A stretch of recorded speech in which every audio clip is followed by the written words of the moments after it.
अगर रिएक्शन दे देगा तो कह देगा रिएजेंट कौन सा है।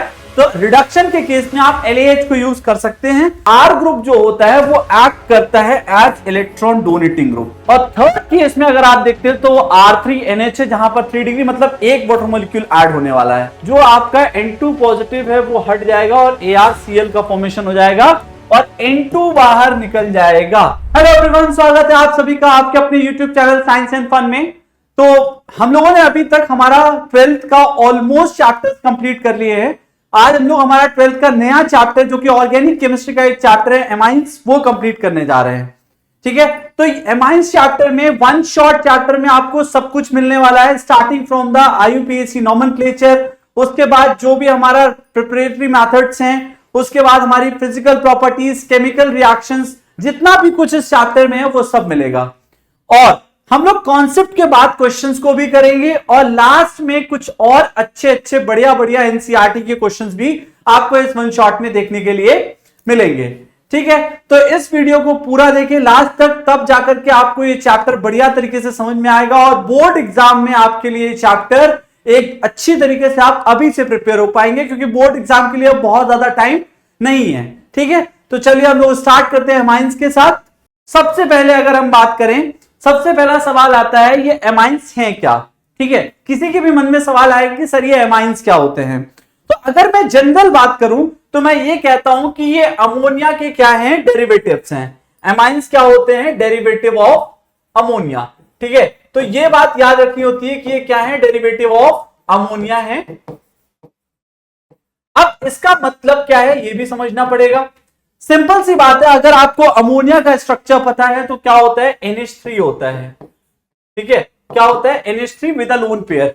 ठीक है, इसमें हम लोग कैसे कहते हैं कि ये डेरिवेटिव ऑफ अमोनिया है। लेट सपोज आप क्या करते हैं, इस अमोनिया के एक हाइड्रोजन को मिथाइल से हमने रिप्लेस कर दिया। ठीक है, मिथाइल से हमने क्या कर दिया, रिप्लेस कर दिया। मतलब एमाइंस का फॉर्मेशन हुआ है जब हमने अमोनिया के हाइड्रोजन को क्या करा है, किसी एल्काइल ग्रुप से रिप्लेस कर रखा है। तो ये क्या हो गया, CH3NH2 बन गया। ये क्या है, डेरिवेटिव ऑफ अमोनिया है और इसी को हम लोग क्या बोल देते हैं, एमाइन बोल देते हैं। ठीक है, इसी तरीके से लेट सपोज अगर इसको मैं किसी C6H5 या फिर एराइल से कर देता हूं तो ये भी क्या है, मेरा एमाइन ही है, C6H5NH2। ठीक है, मान लीजिए अगर आप क्या करें, लेट सपोज आप क्या करें इसमें कि इसके 2 हाइड्रोजन रिप्लेस करते हैं तो क्या बन जाएगा, NH2 एज इट इज रहेगा, यहां CH3 आ जाएगा और यहां भी CH3 आ जाएगा। तो ये सबके सब क्या है, पूरे डेरिवेटिव ऑफ अमोनिया है। बेसिकली एमाइंस वो कंपाउंड होते हैं जो अमोनिया से डराइव करे जाते हैं। कैसे डराइव करते हैं, अमोनिया का एक हाइड्रोजन हम रिप्लेस कर देते हैं किसके साथ, या 2 हाइड्रोजन रिप्लेस कर देते हैं किसके साथ, एल्काइल ग्रुप के साथ। सवाल आता है इनकी ज्योमेट्री कैसी होगी। ठीक है, तो अगर हम लोग इनकी ज्योमेट्री देखना चाहते हैं, लेट सपोज मैं अगर आपको इनकी ज्योमेट्री दिखाऊं तो मान लीजिए मेरे 3 के तीनों हाइड्रोजन CH3 से रिप्लेस हो चुके हैं। ठीक है, तो ये रहा इसका लोन पेयर CH3 और ये भी क्या है, CH3। इस तरीके का इसका शेप दिखाई देता है। 3D में आपको ये किसी और तरीके से दिखाई देगा। अगर मैं बात करूं तो यहां पर इसका हाइब्रिडाइजेशन क्या है, जिस तरीके से अमोनिया का हाइब्रिडाइजेशन sp3 होता है, सेम उसी तरीके से अगर डेरिवेटिव ऑफ अमोनिया यहां पर तीनों के तीनों हाइड्रोजन भी रिप्लेस करती है तो इसका हाइब्रिडाइजेशन कितना है, sp3 ही है। ठीक है, उसके बाद बात आती है हमारी कि हम लोग क्लासिफिकेशन कैसे करते हैं। तो हर चीज को हमने 2 पार्ट में पढ़ा है, एक होता है हमारा एल्काइल और दूसरा होता है एराइल। ठीक है, एल्काइल और एराइल। अगर हम लोग एल्काइल का फर्दर क्लासिफिकेशन पढ़ते हैं तो क्या होता है, एल्काइल का अगर हमने कभी फर्दर क्लासिफिकेशन पढ़ा तो 3 तरीके के आपको मिलेंगे, प्राइमरी, ठीक है, सेकेंडरी, जिसे हम लोग 1 डिग्री 2 डिग्री भी बोलते हैं, प्राइमरी, सेकेंडरी और टर्शियरी। ठीक है, और एराइल क्या हो जाएगा, जब वहां पर जैसे मान लीजिए ये कोई एरोमेटिक ग्रुप आ गया और उसके साथ में NH2 है तो ये क्या हो जाएगा, एराइल हो जाएगा। ठीक है, बेसिकली एराइल हमारा ये हो जाएगा जहां पर हमारा क्या होगा, एरोमेटिक हो जाएगा, और एल्काइल आपको पता ही है जैसे हम लोग देखते हैं। सवाल आता है प्राइमरी, सेकेंडरी और टर्शियरी को आइडेंटिफाई कैसे करेंगे। मान लीजिए ये आपका NH2 है, लेट सपोज ये आपका NH2 है और इस नाइट्रोजन से डायरेक्टली एक कार्बन जुड़ा हुआ है, तो ये कैसा हो जाएगा, 1 डिग्री एमाइन हो जाएगा या फिर प्राइमरी एमाइन हो जाएगा। अगर मेरे पास इसी के साथ 2 डिग्री की बात कर लूं मैं, अगर 2 डिग्री की बात कर लेता हूं तो मान लीजिए ये आपका NH है, यहां पर भी R है और इधर भी R है, तो नाइट्रोजन से डायरेक्टली कितने कार्बन जुड़े हुए हैं, 2 कार्बन, तो ये क्या हो जाएगा, 2 डिग्री एमाइन हो जाएगा। ठीक है, तो ये क्या हो जाएगा मेरा 2 डिग्री एमाइन। इसी तरीके से हम लोग बात करते हैं कि अगर आपका टर्शरी भी हो जाता है, टर्शरी का फॉर्मेशन भी हो जाएगा, जहां 3 के तीनों हाइड्रोजन हट जाएंगे और नाइट्रोजन से 3 कार्बन जुड़े हुए दिखेंगे। ठीक है, तो प्राइमरी, सेकेंडरी और टर्शरी ये एल्काइल का क्लासिफिकेशन है। एल्काइल और एराइल की अगर बात करते हैं तो एराइल में एक एरोमेटिक ग्रुप हो जाता है, उसके साथ क्या रहता है, NH2 रहता है। ठीक है, तो ये क्या हो जाता है हमारा प्राइमरी, सेकेंडरी और टर्शरी। बेसिकली अमोनिया से सब डराइव होते हैं, NH3 यहां रहता है, उससे आपका 1 डिग्री बनता है, फिर अगर हम लोग फर्दर जाते हैं तो 2 डिग्री बनता है और उसके फर्दर जाते हैं तो 3 डिग्री बनता है। ठीक है, मतलब एक हाइड्रोजन रिप्लेस करा, एल्काइल हो गया, कौन सा, प्राइमरी हो गया ये। अगर 2 हाइड्रोजन रिप्लेस हुए, सेकेंडरी हो गया, और 3 हुए तो टर्शरी का फॉर्मेशन हो गया है। ठीक है, तो ये जनरल सा क्लासिफिकेशन है जिसमें हम लोग कहते हैं कि हमारा एमाइन जो है 2 तरीके के हैं, एल्काइल और एराइल। एल्काइल को फर्दर क्लासिफाई करते हैं 1 डिग्री, 2 डिग्री और 3 डिग्री में, और एराइल में हमारा जो NH2 है उसके साथ एक एरोमेटिक रिंग लग जाती है। ठीक है, चलिए आगे चलते हैं। नेक्स्ट है नॉमेनक्लेचर। तो जैसे हम लोग बाकी कंपाउंड का नॉमेनक्लेचर करते थे वैसे ही सेम यहां पर भी हमें करना है। ठीक है, फॉर एग्जांपल मान लीजिए अगर हम लोग एक एग्जांपल लेते हैं, लेट सपोज ये एक एग्जांपल है। ठीक है, CH2 और यहां क्या है, NH2 आ गया और इधर भी क्या आ गया, NH2। ठीक है, ये हमारा क्या है, एक एमाइन है, डेफिनेटली एमाइन है। ठीक है, और सबसे बेसिक अगर मैं ले लूं, मान लो ये ले लिया CH3NH2। ठीक है, तो इसका कॉमन नेम क्या हो जाएगा, मिथाइल अमीन हो जाएगा। क्यों, क्योंकि CH3 यहां पर है, उसके लिए क्या हो गया, मिथाइल, और एमाइन ग्रुप NH2 के लिए एमाइन, तो ये हो जाएगा मिथाइल अमीन। लेकिन जब हम लोग इसकी IUPAC नॉमेनक्लेचर पे जाते हैं तो इसका IUPAC नॉमेनक्लेचर कुछ और हो जाएगा, वो क्या हो जाएगा हमारा मिथेनामाइन। मतलब हमारा एक कार्बन के लिए मीथेन, ठीक है, उसके बाद क्योंकि ये NH2 है तो क्या हो जाएगा, एमाइन, मिथेनामाइन। ठीक है, तो इसी तरीके से हम नॉमेनक्लेचर लिखते हैं। हमारा पहले जो R ग्रुप है उसको लिखते हैं, उसके बाद जो हम सफिक्स में लगाते हैं यहां पर वो एमाइन लगाते हैं, AMINE। ठीक है, इसी तरीके से अगर इसका बाकी कैसे लिखेंगे, बाकी आप सेम तरीके से लिखते हैं जैसे हम नॉमेनक्लेचर जनरली करा करते हैं किसी भी कॉम्प्लेक्स का, किसी भी कंपाउंड का, ऑर्गेनिक कंपाउंड का, कि हमें नंबरिंग देखना पड़ता है, पोजीशंस लिखनी पड़ती है, उस तरीके से। इसका अगर मुझे नाम लिखना है तो इसका नाम क्या हो जाएगा, सिंपल सी बात है, अगर इसका हम लोग नाम लिखेंगे तो क्या हो जाएगा, 2 कार्बन की चेन है तो 2 कार्बन के लिए इथेन, फर्स्ट पोजीशन पर भी NH2 है, चाहे इधर से ले लो चाहे इधर से ले लो, इथेन 1,2 डाई एमीन। ठीक है, 1,2 डाई एमीन हो जाएगा। ठीक है, ये हमारा क्या है, IUPAC नॉमेनक्लेचर करने का तरीका है, जनरल रूप में, जनरल फॉर्म में इसी तरीके से हम करते हैं। ठीक है, उसके बाद अगला देखते हैं। चलिए, अब जनरली अगर हमें देख रहे हैं, हम एल्काइल वाले ग्रुप देख रहे हैं, तो हमें कुछ क्या करने पड़ेंगे, एग्जांपल करने पड़ेंगे। पहला एग्जांपल देखते हैं। अगर आपके पास क्या है, 2 CH3 ग्रुप लगे हुए हैं, ठीक है, तो कुछ इस तरीके का एक कंपाउंड है, CH, यहां पर CH3, यहां पर भी CH3, और यहां कौन आ जाएगा, NH2 आ जाएगा। ठीक है, यही मेरा कॉम्प्लेक्स हो जाएगा CH3, और ये आपका क्या हो जाएगा, CH3, CH, CH3 और NH2। इसमें क्वेश्चन में और भी पूछा गया है कि ये प्राइमरी, सेकेंडरी या फिर टर्शरी भी इसमें बताना है। ठीक है, तो सिंपल सी बात है, मैंने आपसे क्या बोला था, नाइट्रोजन डायरेक्टली कितने कार्बन से जुड़ा है, यहां पर सिर्फ 1 से जुड़ा हुआ है, तो ये कितना डिग्री हो गया, 1 डिग्री हो गया।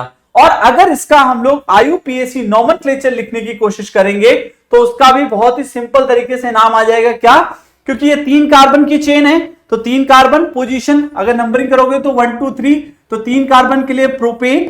ठीक है, प्रोपेन 2 एमाइन, सही है, क्या हो जाएगा इसका नाम, प्रोपेन 2 एमाइन।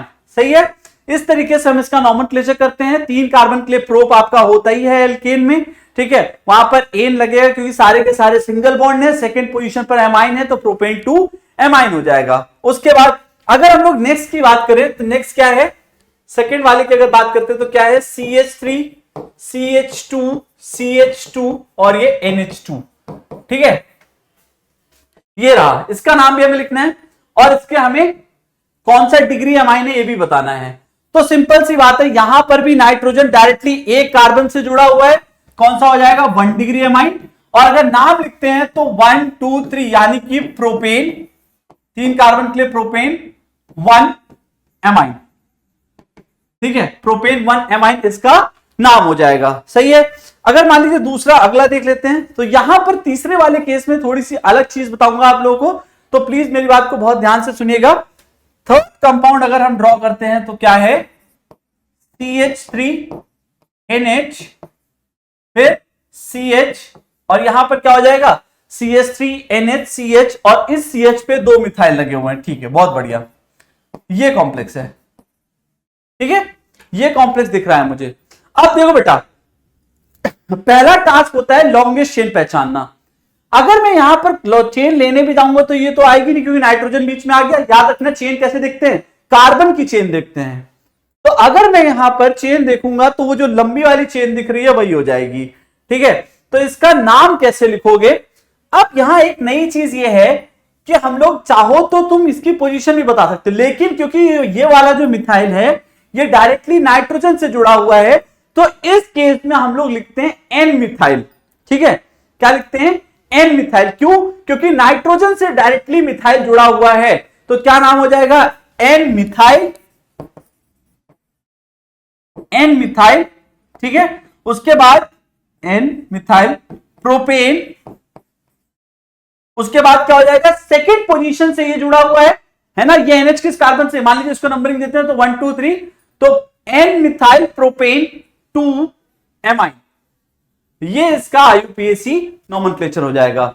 याद रखना, अगर मान लीजिए इसी नाइट्रोजन पर 2 मिथाइल लगे होते तो हाइड्रोजन नहीं होता, वहां पर हो जाता डाई मिथाइल। ठीक है, डाई मिथाइल हो जाता। तो इस तरीके से आप लोग इसका नोमेनक्लेचर करेंगे। और अगर हम लोग ये जानना चाहें कि ये कौन सा डिग्री एमाइन है, तो बेटा यहां पर सिंपल सी बात है, ये जो नाइट्रोजन है ये डायरेक्टली एक कार्बन से जुड़ा है दूसरे कार्बन से, तो ये कितना हो जाएगा 2 डिग्री एमाइन हो जाएगा, सिंपल।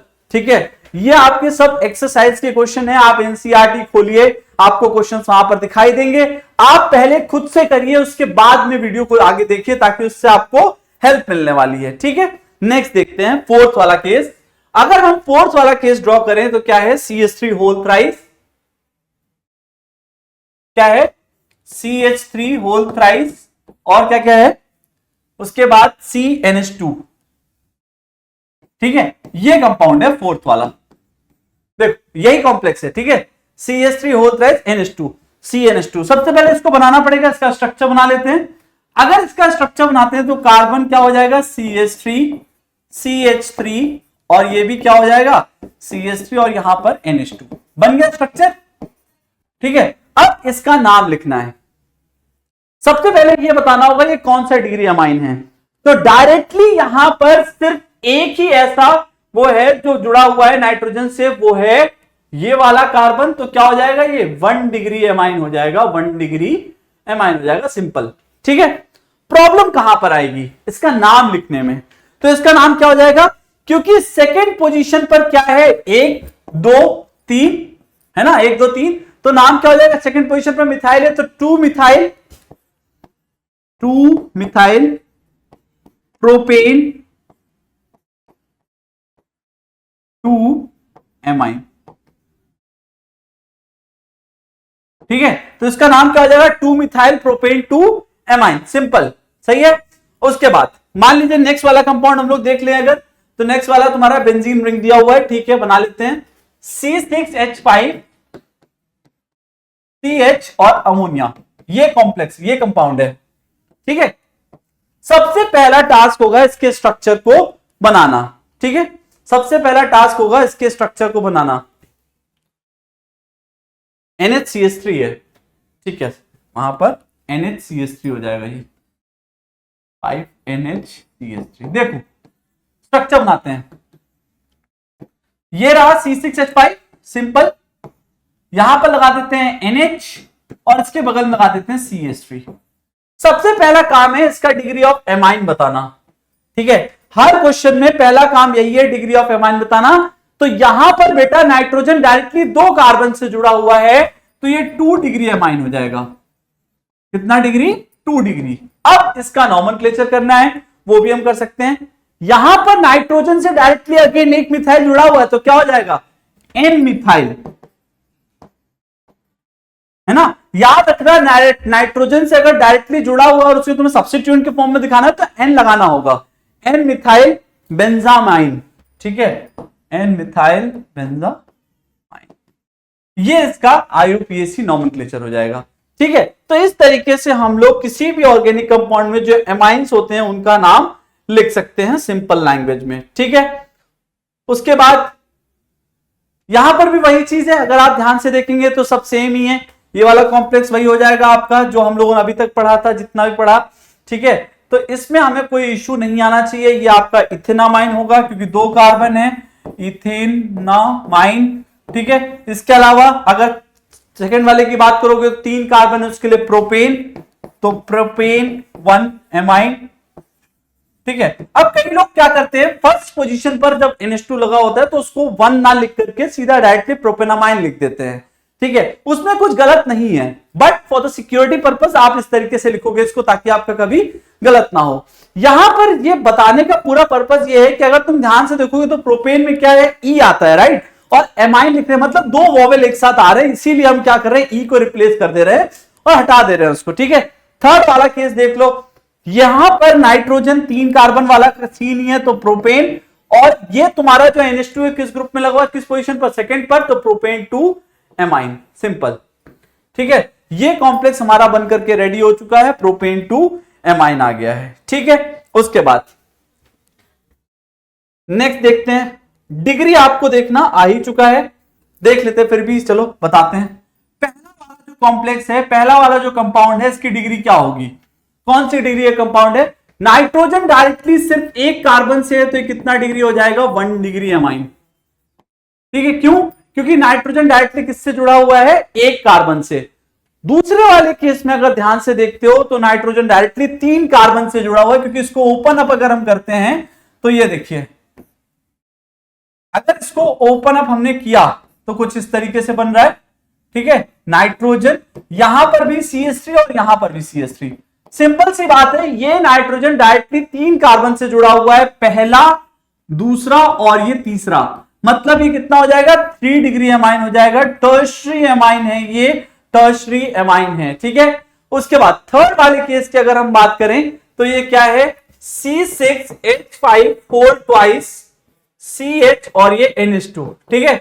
यहां पर भी नाइट्रोजन डायरेक्टली सिर्फ 1 कार्बन से जुड़ा हुआ है, तो ये क्या हो जाएगा, 1 डिग्री एमाइन हो जाएगा, 1 डिग्री एमाइन हो जाएगा, सिंपल है। अगर डिग्री ऑफ एमाइन बताना है या कौन सी डिग्री का एमाइन है, ये देखने के लिए मुझे सिर्फ ये देखना होगा कि नाइट्रोजन डायरेक्टली कितने कार्बन से जुड़ा हुआ है। यहां पर सब केस में मुझे बहुत ही क्लियरली मेंशन्ड है, दिख रहा है कि नाइट्रोजन डायरेक्टली कितने कार्बन से जुड़ा हुआ है, ठीक है। चलिए नेक्स्ट चलते हैं हम प्रिपरेशन ऑफ एमाइंस की तरफ। सबसे पहला मेथड है reduction of nitro compound, reduction of nitro compound. तो अगर हम लोग बात करें तो नाइट्रो कंपाउंड रिड्यूस हो जाते हैं, 2 तरीके से करते हैं, एक होता है by passing the hydrogen gas और दूसरा होता है अगर हम लोग Fe और HCl को साथ में ले लें, ठीक है। तो ले देखते हैं, सबसे पहले नाइट्रो बेंजीन बनाते हैं, सबसे पहले नाइट्रो बेंजीन, ये देखो NO2, ठीक है। सबसे पहले नाइट्रो बेंजीन बनाते हैं और पहला मेथड जो होगा वो H2 पैलेडियम वाला हो जाएगा, H2 पैलेडियम, और इसमें क्या है, इथेनॉल सॉल्वेंट लिया जा रहा है। ये क्या होता है, रिड्यूस होकर के सीधा इसमें कन्वर्ट हो जाता है एनिलीन में, यानी कि ये क्या है, एक एमाइन है, NH2 यहां ग्रुप लग जाता है, ठीक है। तो सिंपल लैंग्वेज में ये सबसे आसान तरीका था बनाने का। और दूसरा जो है अगर हम लोग बात करें, दूसरा हमारा हो जाता है किसमें, SN और HCl के प्रेजेंस में। तो मान लीजिए नाइट्रोबेंजीन फिर से ले लेते हैं, इसमें मैंने डाल दिया SN प्लस HCl, ठीक है, मतलब 3 प्लस HCl, और यहां पर हमने साथ में यहां पर और क्या ले सकते हैं, या तो Fe प्लस HCl भी लिया जा सकता है, और प्रोडक्ट में क्या मिलेगा, अगेन एनिलीन, क्योंकि रिडक्शन हो रहा है, तो रिडक्शन होने के बाद जो फाइनल प्रोडक्ट आएगा वो एनिलीन आएगा। नाइट्रो ग्रुप रिड्यूस होकर के किस में कन्वर्ट हो रहा है, एमाइन में कन्वर्ट हो रहा है। ठीक है, तो इस तरीके से मैं इसको बना सकता हूं यहां पर सिंपल तरीके से। ठीक है, अगला मेथड जो है वो है अमोनियोलिसिस। ठीक है, अमोनियोलिसिस। अब देखो ये चीजें आप क्लास 12th के चैप्टर नंबर 6 यानी कि जो हमारा एल्काइल हैलाइड वगैरह चैप्टर था उसमें हम ये चीज पढ़ भी चुके हैं। मान लीजिए सबसे पहले हम क्या करें, मेरे पास ये NH3 है, ठीक है, इसकी रिएक्शन कराते हैं हम RX के साथ। ठीक, क्या होगा, ये नाइट्रोजन जो है इधर अटैक मारेगा और प्रोडक्ट में क्या बना लेगा, आपका प्रोडक्ट यहां पर हो जाएगा RX नेगेटिव, इतना बना। ठीक है, ये हमारा ओवरऑल कॉम्प्लेक्स अभी बन चुका है। अब यहां से होगा क्या, मान लीजिए मैं क्या करता हूं, यहां पर RNH2 ले लेता हूं 1 डिग्री। ठीक है, 1 डिग्री अमाइन लिया, हमने डाला RX यहां पर। ठीक है, यानी कि 1 डिग्री अमाइन में हमने एल्काइल हैलाइड को डाला, तो प्रोडक्ट में क्या होगा, यहां पर एक हाइड्रोजन रिप्लेस हो जाएगा और फॉर्मेशन हो जाएगा R2NH का। ठीक है, क्या हुआ, इस केस में 2 हाइड्रोजन अभी तक रिप्लेस हो चुके हैं। अगर मैंने फर्दर इसमें RH डाल दिया तो प्रोडक्ट में मिल जाएगा R3N। ठीक है, R3N।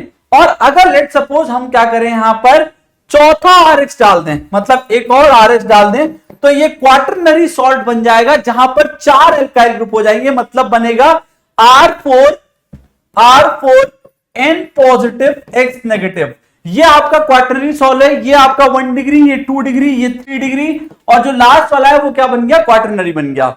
लेकिन मान लीजिए किसी के मन में ये है कि भाई हमें फ्री एमाइन चाहिए। फ्री एमाइन को बनाने का भी एक तरीका है, वो क्या है उसको भी देख लेते हैं। लेट सपोज हमें क्या करना है, फ्री एमाइन बनाना है, तो मान लीजिए मैंने क्या करा, फॉर फ्री एमाइन। ठीक है, और मुझे लिखना है RNH3 पॉजिटिव X नेगेटिव, ये रहा। ठीक है, फ्री एमाइन बनाना है, हम क्या करेंगे, इसकी रिएक्शन करा देंगे सोडियम हाइड्रोक्साइड यानी कि NaOH के साथ।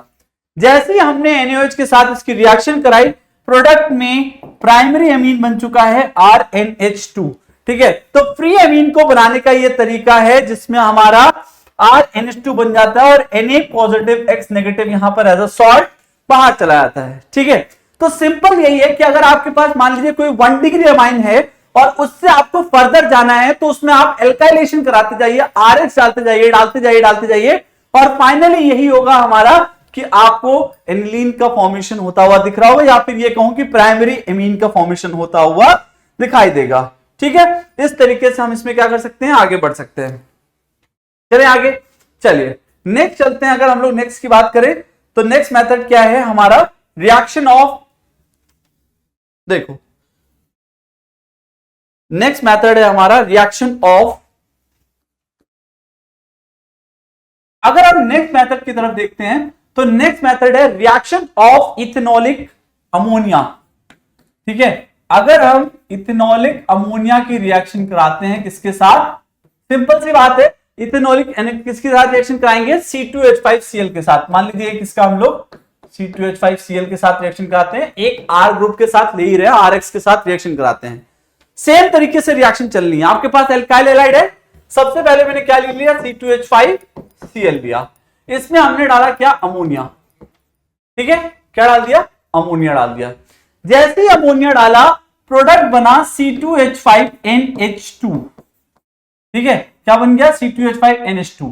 वापस से अगर इसमें हम लोग एल्काइल हैलाइड डालते हैं, यानी कि C2H5Cl डालते हैं, तब क्या होगा, जो हाइड्रोजन है वो क्या हो जाएंगे, सब्स्टिट्यूट होना शुरू हो जाएंगे, और जो नया प्रोडक्ट बनेगा वो बनेगा C2H5N, और ये C2H5 यहां पर क्या रहेगा, H रहेगा। ठीक है, लेट सपोज फर्दर किसी ने C2H5Cl डाल दिया, तब क्या होगा, तब आपका टर्शरी यानी कि जो हमारा बनने की प्रोबेबिलिटी थी, जो हम बनाना चाहते थे, हमारे यहां पर 3 के तीनों हाइड्रोजन क्या हो जाएंगे, सब्स्टिट्यूट हो जाएंगे, और यहां पर बन जाएगा C2H5 और इधर भी C2H5। ठीक है, लेट सपोज ये हमारा बन चुका है अभी तक जितना हम बनाना चाहते थे। अगर मान लीजिए कोई फर्दर सोचता है कि ठीक है भाई हमें एक और बनाना है, मतलब हम इसमें एक बार फिर से एल्काइल हैलाइड ऐड करना चाहते हैं, तो लेट सपोज किसी ने सोचा C2H5Cl, तो वो वही मेथड है जो हमने अभी तक पढ़ा था, हम उसी का एक एग्जांपल देख रहे हैं कि अगर हमें 1 डिग्री 2 डिग्री 3 डिग्री या क्वार्टरनी तक जाना है तो हम क्या करेंगे? इस केस में क्या होगा, जो आपका C2H5Cl है ये इस तरीके से यहां पर आकर के N पॉजिटिव और Cl नेगेटिव बना देगा और यहीं पर आकर आपके रिएक्शन को हमें रोकना होगा। ठीक है, तो ये अभी तक जो एग्जांपल हमने देखा ये वही एग्जांपल था। यहां पर आपका 4 हो जाए क्योंकि 4 हो गए। ठीक है, तो ये आपका R4 बन चुका है। क्वार्टरनरी सॉल्ट नहीं है ये क्योंकि हमने वही बनाया, तो यहां पर आकर रुक जाएगी रिएक्शन। ठीक है, चलिए नेक्स्ट देखते हैं। नेक्स्ट रिएक्शन है रिडक्शन ऑफ नाइट्राइल। तो देखो, रिडक्शन ऑफ नाइट्राइल करने के लिए हमारे पास क्या है, हम लोग LAH का यूज करते हैं या फिर कैटालिटिक हाइड्रोजनेशन, जो कि प्राइमरी एमाइंस को फॉर्मेशन करते हैं। ठीक है, तो मान लीजिए मेरे पास RC ट्रिपल बॉन्ड N है। ठीक है, यानी कि नाइट्राइल है और इसका हम लोग कैटालिटिक रिडक्शन कराना चाहते हैं। मेरे पास H2 निकल का एक वो है रिएजेंट जो हम यूज कर रहे हैं यहां पर। ठीक है, और प्रोडक्ट में मिलता है RCH2NH2, RCH2 और ये NH2। ठीक है, ये क्या हो गया हमारा, फिर से प्राइमरी एमीन यानी कि 1 डिग्री का फॉर्मेशन हो चुका है। 1 डिग्री का फॉर्मेशन हो गया है। ठीक है, उसके बाद अगर मान लो इसका कोई एग्जांपल लेना है तो लेट सपोज मैंने ले लिया CH3CH2 और ये Cl। ठीक है, CH3CH2Cl और यहां पर मैंने लिया इथेनॉलिक हमने क्या ले लिया है, NaCN ले लिया है, वही नाइट्राइल। ठीक है, इसकी रिएक्शन अगर हम कराना चाहें तो क्या होगा, इधर हम पहले क्या करेंगे, इसको CN में कन्वर्ट करेंगे। CH3CH2 कन्वर्जन है ये डायरेक्टली। मान लीजिए इस तरीके से एल्काइल हैलाइड से अगर आपसे कोई पूछता है कि एल्काइल हैलाइड से प्राइमरी में पहुंचना है तो हम ये यूज कर सकते हैं मेथड। ठीक है, यहां पर NaCN होगा, सॉरी ये NaCN है, तो NaCN होगा यहां पर, और इससे हमें क्या मिला, CH3C ट्रिपल बॉन्ड N बन गया। नाइट्राइल का फॉर्मेशन यहां तक हो चुका है। अब मेरे पास जो रिडक्शन के रिएजेंट हैं उन्हीं को मैं यूज करूंगा, और रिडक्शन जब मैं करूंगा तो इससे मुझे एमाइन का फॉर्मेशन होता हुआ दिख जाएगा। CH3CH2 और ये NH2 प्राइमरी एमाइन बन चुका है। 1 डिग्री एमाइन का फॉर्मेशन यहां पर हो चुका है। ठीक है, तो यहां पर CH3CH2 एक और CH2, फिर ये NH2, CH2 और ये NH2, यानी कि 1 डिग्री एमाइन का फॉर्मेशन यहां पर भी हो गया है। ठीक है, तो इस तरीके से हम क्या करते हैं, सिंपल है। देखो, अगर आपको याद नहीं रहता तो ऐसे देखो कि यहां पर एक R था। ठीक है, यहां फर्दर CH2 लग गया, मतलब जो साइनाइड वाला जो CN ग्रुप वाला कार्बन था उसमें भी H2 लग जाना है, बस इतना ही करना है। यहां पर R क्या था, C2H5 था। C2H5 के आगे हमें एक और कार्बन जोड़ना था, जिसकी हेल्प से तुमने यहां पर प्राइमरी एमाइन का फॉर्मेशन कर लिया है। ठीक है, नेक्स्ट है reduction of amide. Next method is reduction of amide.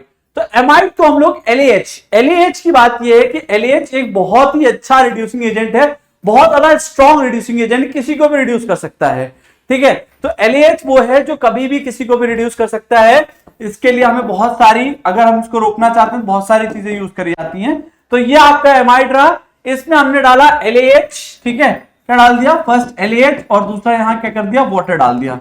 ठीक है, LAH और वाटर डाला, प्रोडक्ट में क्या होगा, ये जो आपका एमाइड था ये एमीन में कन्वर्ट हो जाएगा RCH2 और ये NH2 में। ठीक है, तो कई बार क्या होता है बोर्ड एग्जाम में, हो सकता है आपसे रिएजेंट पूछ ले, अगर रिएक्शन दे देगा तो कह देगा रिएजेंट कौन सा है। तो रिडक्शन के केस में आप LAH को यूज कर सकते हैं, आप LAH दिखा देंगे तो उससे कोई दिक्कत नहीं होगी। ठीक है, और रिएक्शन फर्दर प्रोसीड कर जाएगी। ठीक है, नेक्स्ट है famous name reaction Gabriel phthalimide synthesis. ठीक है, इसको हम लोग प्राइमरी एमाइंस के फॉर्मेशन के लिए यूज करते हैं। अगर इसकी रिएक्शन हम लोग देखना चाहें तो कुछ इस तरीके की इसकी रिएक्शन होती है, काफी लंबी चौड़ी इसकी रिएक्शन है। ठीक है, मतलब ये एक से ज्यादा स्टेप में हमें रिएक्शन देखने को मिल जाती है, देखना। ठीक है, ये हमारा स्टार्टिंग मटेरियल है, ये क्या है हमारा स्टार्टिंग मटेरियल है, और इसमें हम लोग क्या करते हैं, KOH डाल देते हैं, KOH डालते हैं। फर्दर क्या होता है ये, अगर हम लोग फर्दर की बात करें तो ये C double bond O as it is रहता है, ये भी एज इट इज रहता है, और यहां पर ये बन जाता है N-K पॉजिटिव। ठीक है, इसके बाद इसमें हम लोग फर्दर क्या करते हैं, एल्काइल हैलाइड का एडिशन कर देते हैं RX का, और RX का एडिशन होते ही क्या होता है, यहां पर जो X है वो K जो है वो KX के फॉर्म में निकल जाता है और तुम्हारा ये NR बन जाता है। तो इसकी जो फर्दर रिएक्शन होती है वो ये रहा, फर्स्ट स्टेप यहीं पर कंप्लीट हो जाता है आकर के। गैब्रियल थैलामाइड सिंथेसिस बहुत फेमस नेम रिएक्शन है, बहुत इंपॉर्टेंट नेम रिएक्शन है, ठीक है। तो अगर आपको गैब्रियल थैलामाइड करनी है तो इसके लिए आपको इसके कुछ प्रोसेस हैं जो एज इट इज याद रखने होंगे, क्योंकि ये कई बार नेम रिएक्शंस की ऑर्गेनिक केमिस्ट्री में अपनी इंपॉर्टेंस है, डायरेक्टली पूछी आती है, कन्वर्जन्स में भी पूछी आती है। इवन जो मेथड ऑफ प्रिपरेशन अभी हमने पढ़े उसमें भी कन्वर्जन देखने को मिलता है, ठीक है। इसके बाद इसकी अगर फर्दर रिएक्शन की बात करें तो क्या होगा, जो हमारा रिएजेंट था वो सेम रहेगा यहां पर,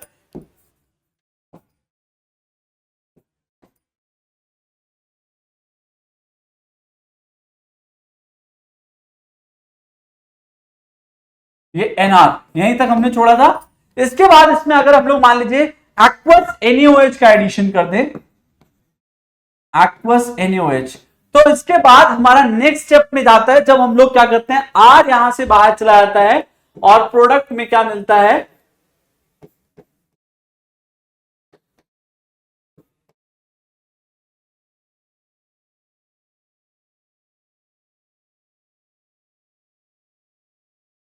ठीक है। यहां पर NR था, वहां पर हाँ ठीक है NaOH था, ये O माइनस N पॉजिटिव बन जाता है, O नेगेटिव Na पॉजिटिव, ठीक है। इतना फॉर्मेशन हो जाता है जिसमें हम लोग NaOH डालते हैं तो ये NR जो है वो चेंज हो जाता है O माइनस Na पॉजिटिव में।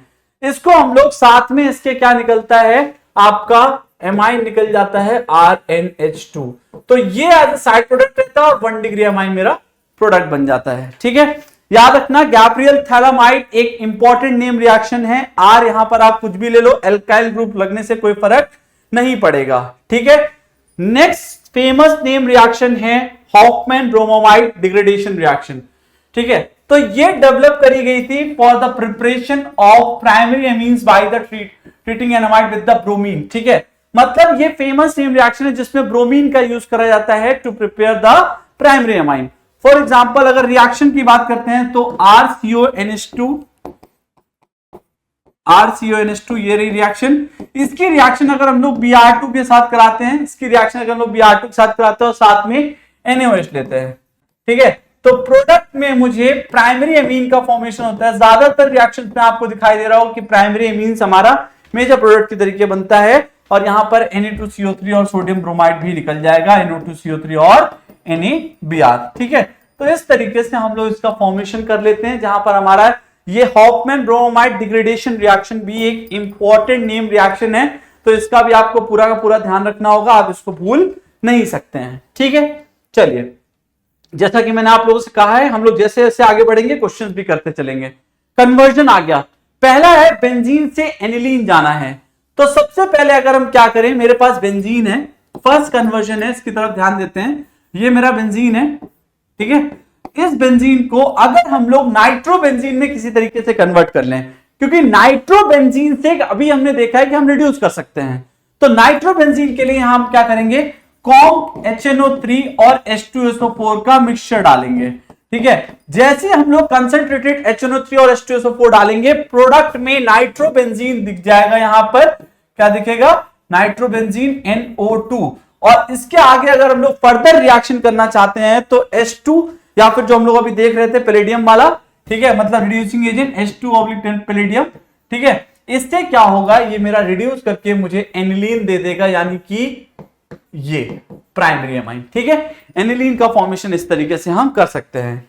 नेक्स्ट क्या है, अगर हमें क्या बनाना है, यहां से बेंजीन को कन्वर्ट करना है N डाइमिथाइल एनिलीन में, ठीक है। तो N डाइमिथाइल एनिलीन में कन्वर्ट करना है। लेते हैं हम लोग दूसरा क्वेश्चन करते हैं। सबसे पहले हम लेंगे बेंजीन,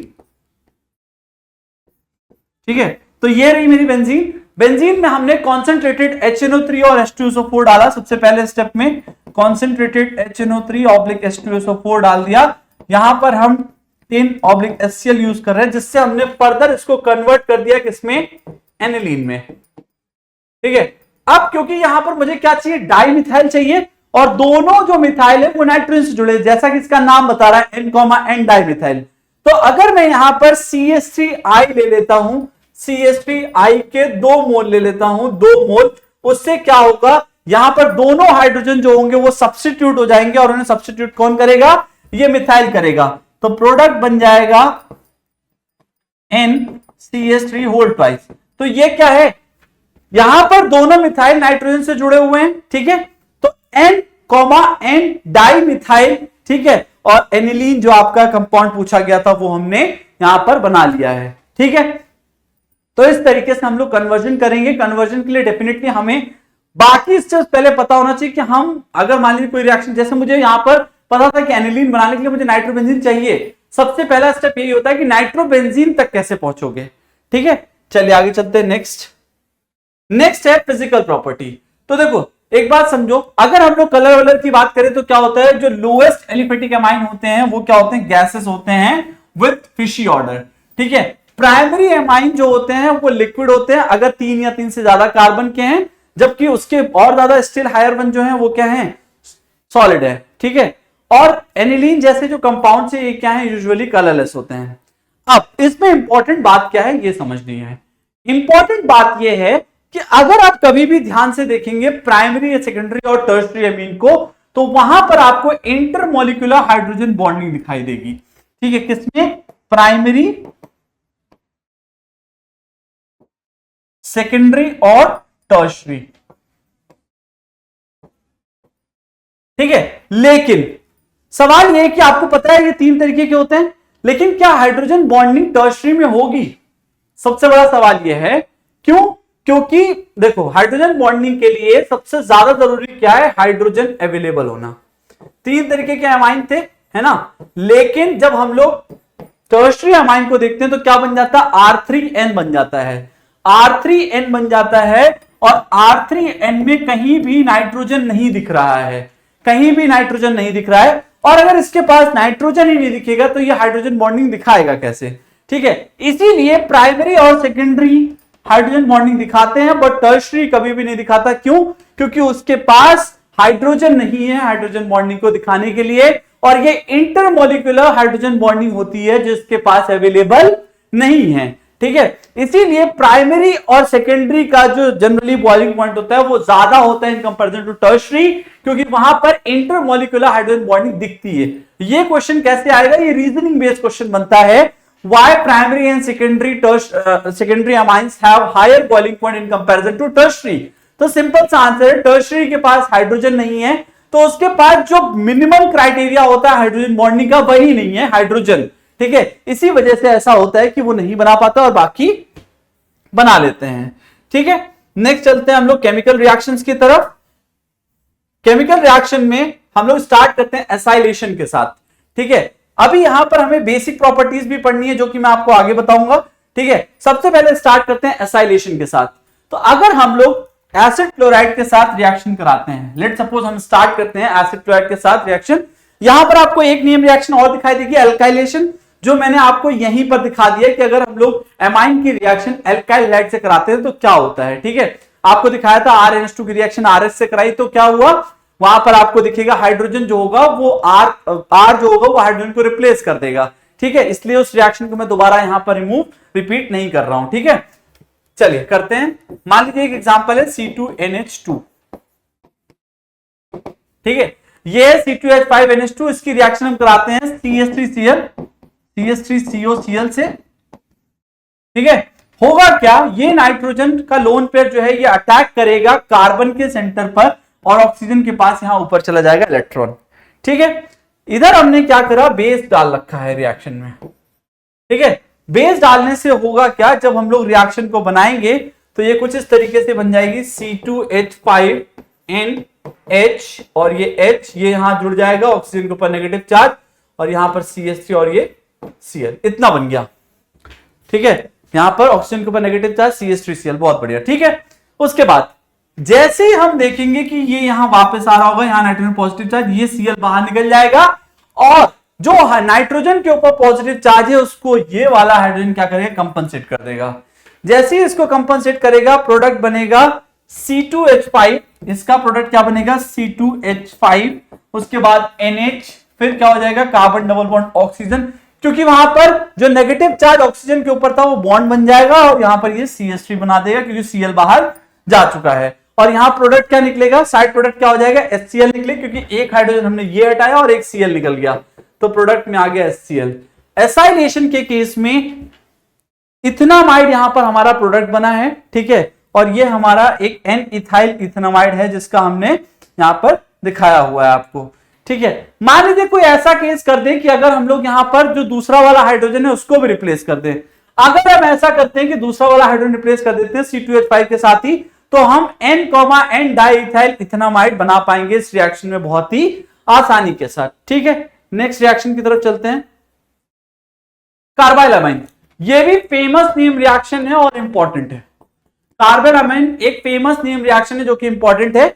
यहां क्या होता है, हम लोग RNH2 लेते हैं और इसकी रिएक्शन कराते हैं CHCl3 के साथ, ठीक है। CHCl3 के साथ इसकी रिएक्शन कराते हैं, साथ में पोटेशियम हाइड्रोक्साइड लेते हैं और इसको जैसे ही हम लोग हीट करते हैं, होता क्या है यहां पर CN, यानी कि ये एक आइसोसाइनाइड टेस्ट के नाम से भी जाना जाता है, RNC का फॉर्मेशन हो जाता है, ठीक है। RNC ये क्या है, आइसोसाइनाइड का फॉर्मेशन हो गया है। इस रिएक्शन को आइसोसाइनाइड टेस्ट के नाम से भी जाना जाता है और यहां पर जो प्रोडक्ट होता है ये नेम रिएक्शन के नाम से फेमस है, कार्बाइलामीन, और यहां पर KCl और वाटर का फॉर्मेशन साइड प्रोडक्ट में हो जाता है, ठीक है। तो याद रखना कार्बाइलामीन क्या है, जहां पर हम लोग प्राइमरी एमाइन को टेस्ट करने के लिए ये यूज करते हैं, सेकेंडरी और टर्शियरी कभी भी इसको नहीं दिखाएंगे। अगर आपको एग्जांपल देखना है तो आप देख सकते हैं, यहां CH3 हो जाएगा, ठीक है, और ये NH2 हो जाएगा प्लस CHCl3, यहां पर KOH आप डालेंगे, हीट करने के साथ क्या बन जाएगा, CH3 और ये N ट्रिपल बॉन्ड C, यानी कि आइसोसाइनाइड। याद रखना यहां पर जो खास बात है कि this reaction is shown by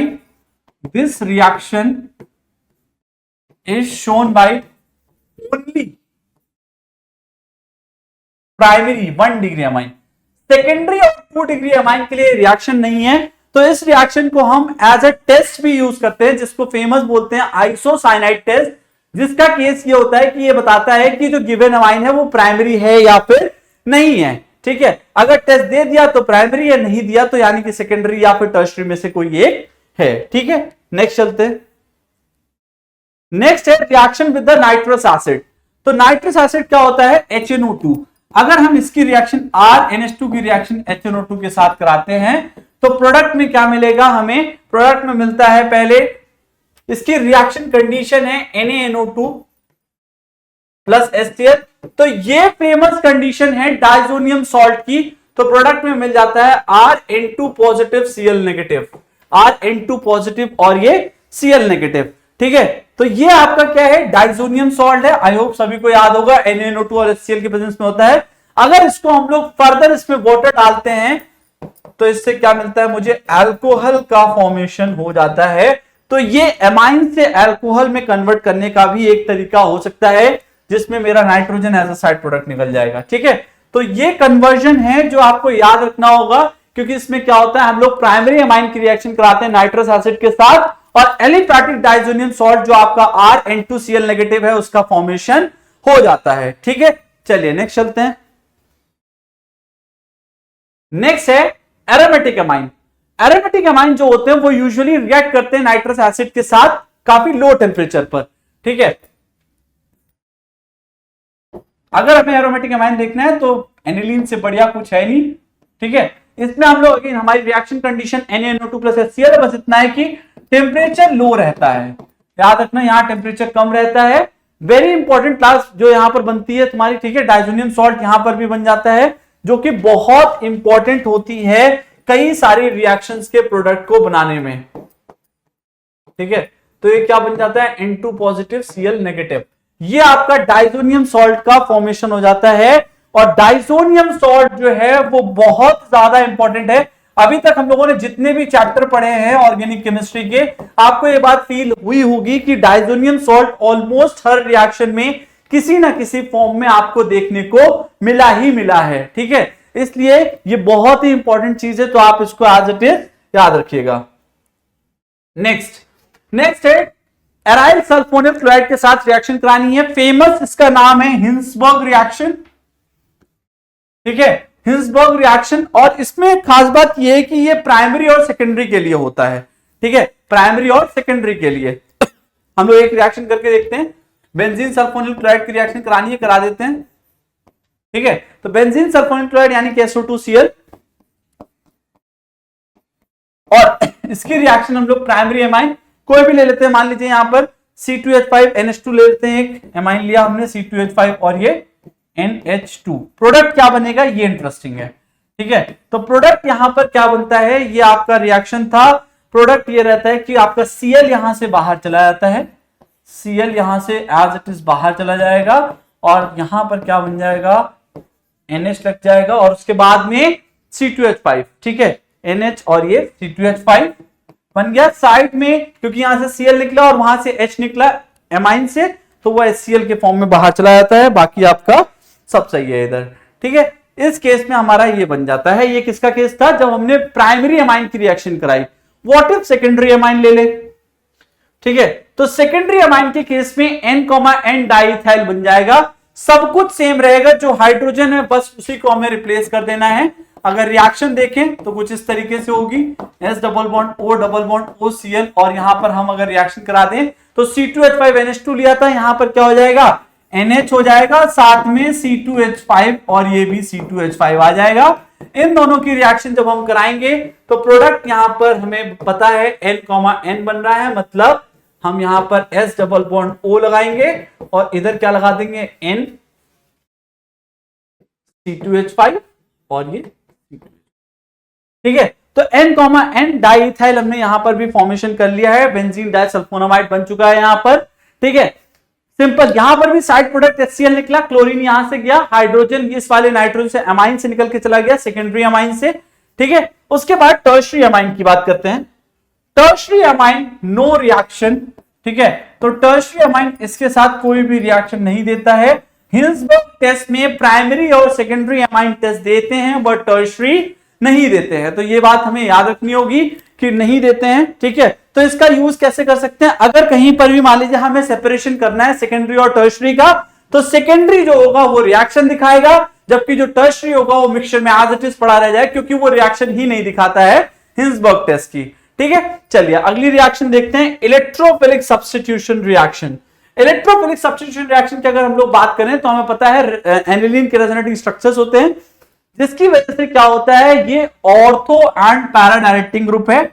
aniline एक अच्छा ortho and para directing group है। कैसा ग्रुप होता है, ऑर्थो एंड पैरा डायरेक्टिंग,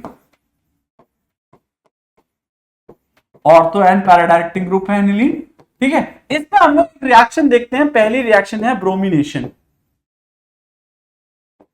ठीक है। यहां पर क्या होता है, हम लोग जब प्रोडक्ट बनाते हैं तो कहीं ना कहीं ऑर्थो, मेटा और पैरा तीनों ही बन जाते हैं। दो पॉसिबिलिटी जो लीस्ट होता है वो हमारा मेटा वाला, आपको यहां पर ऐसा होना चाहिए, क्योंकि क्या बोला गया, ऑर्थो एंड पैरा बन रहा है, ठीक है। मान लीजिए इसकी रिएक्शन एनिलीन की अगर हम करा दे, लेट सपोज ये है NH2 है मेरे पास, और इसकी रिएक्शन हम करा देते हैं Br2 के साथ, ठीक है। तो Br2 के साथ इसकी रिएक्शन कराने के बाद यहां क्या होगा, 3Br2 जैसे डालेंगे आपको ये कंपाउंड दिखाई देगा, मतलब तीनों ही पोजीशन पर NO2,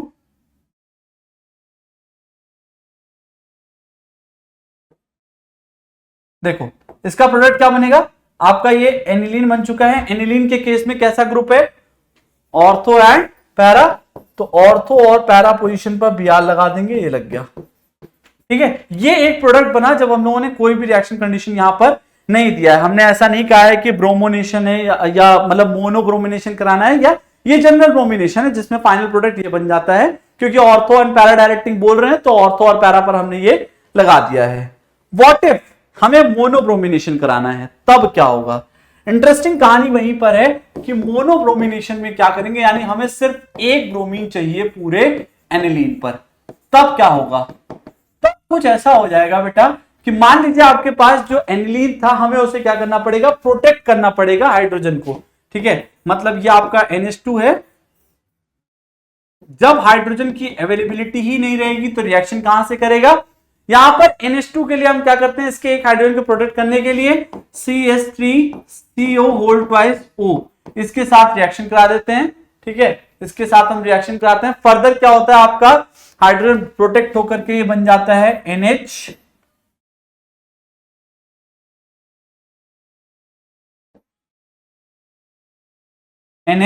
C double bond O और ये CH3। ठीक है, यहां पर हमें मोनोब्रोमिनेशन पे इसे रोकना है, तो मुझे इसको प्रोटेक्ट करना था। ठीक है, इसके बाद अगर हम लोग क्या करें, इसमें Br2 और एसिटिक एसिड डाल दें, तो यहां क्या होगा, ये जो आपका रिएक्शन था NH C double bond O और ये OCH3 का फॉर्मेशन हो गया है।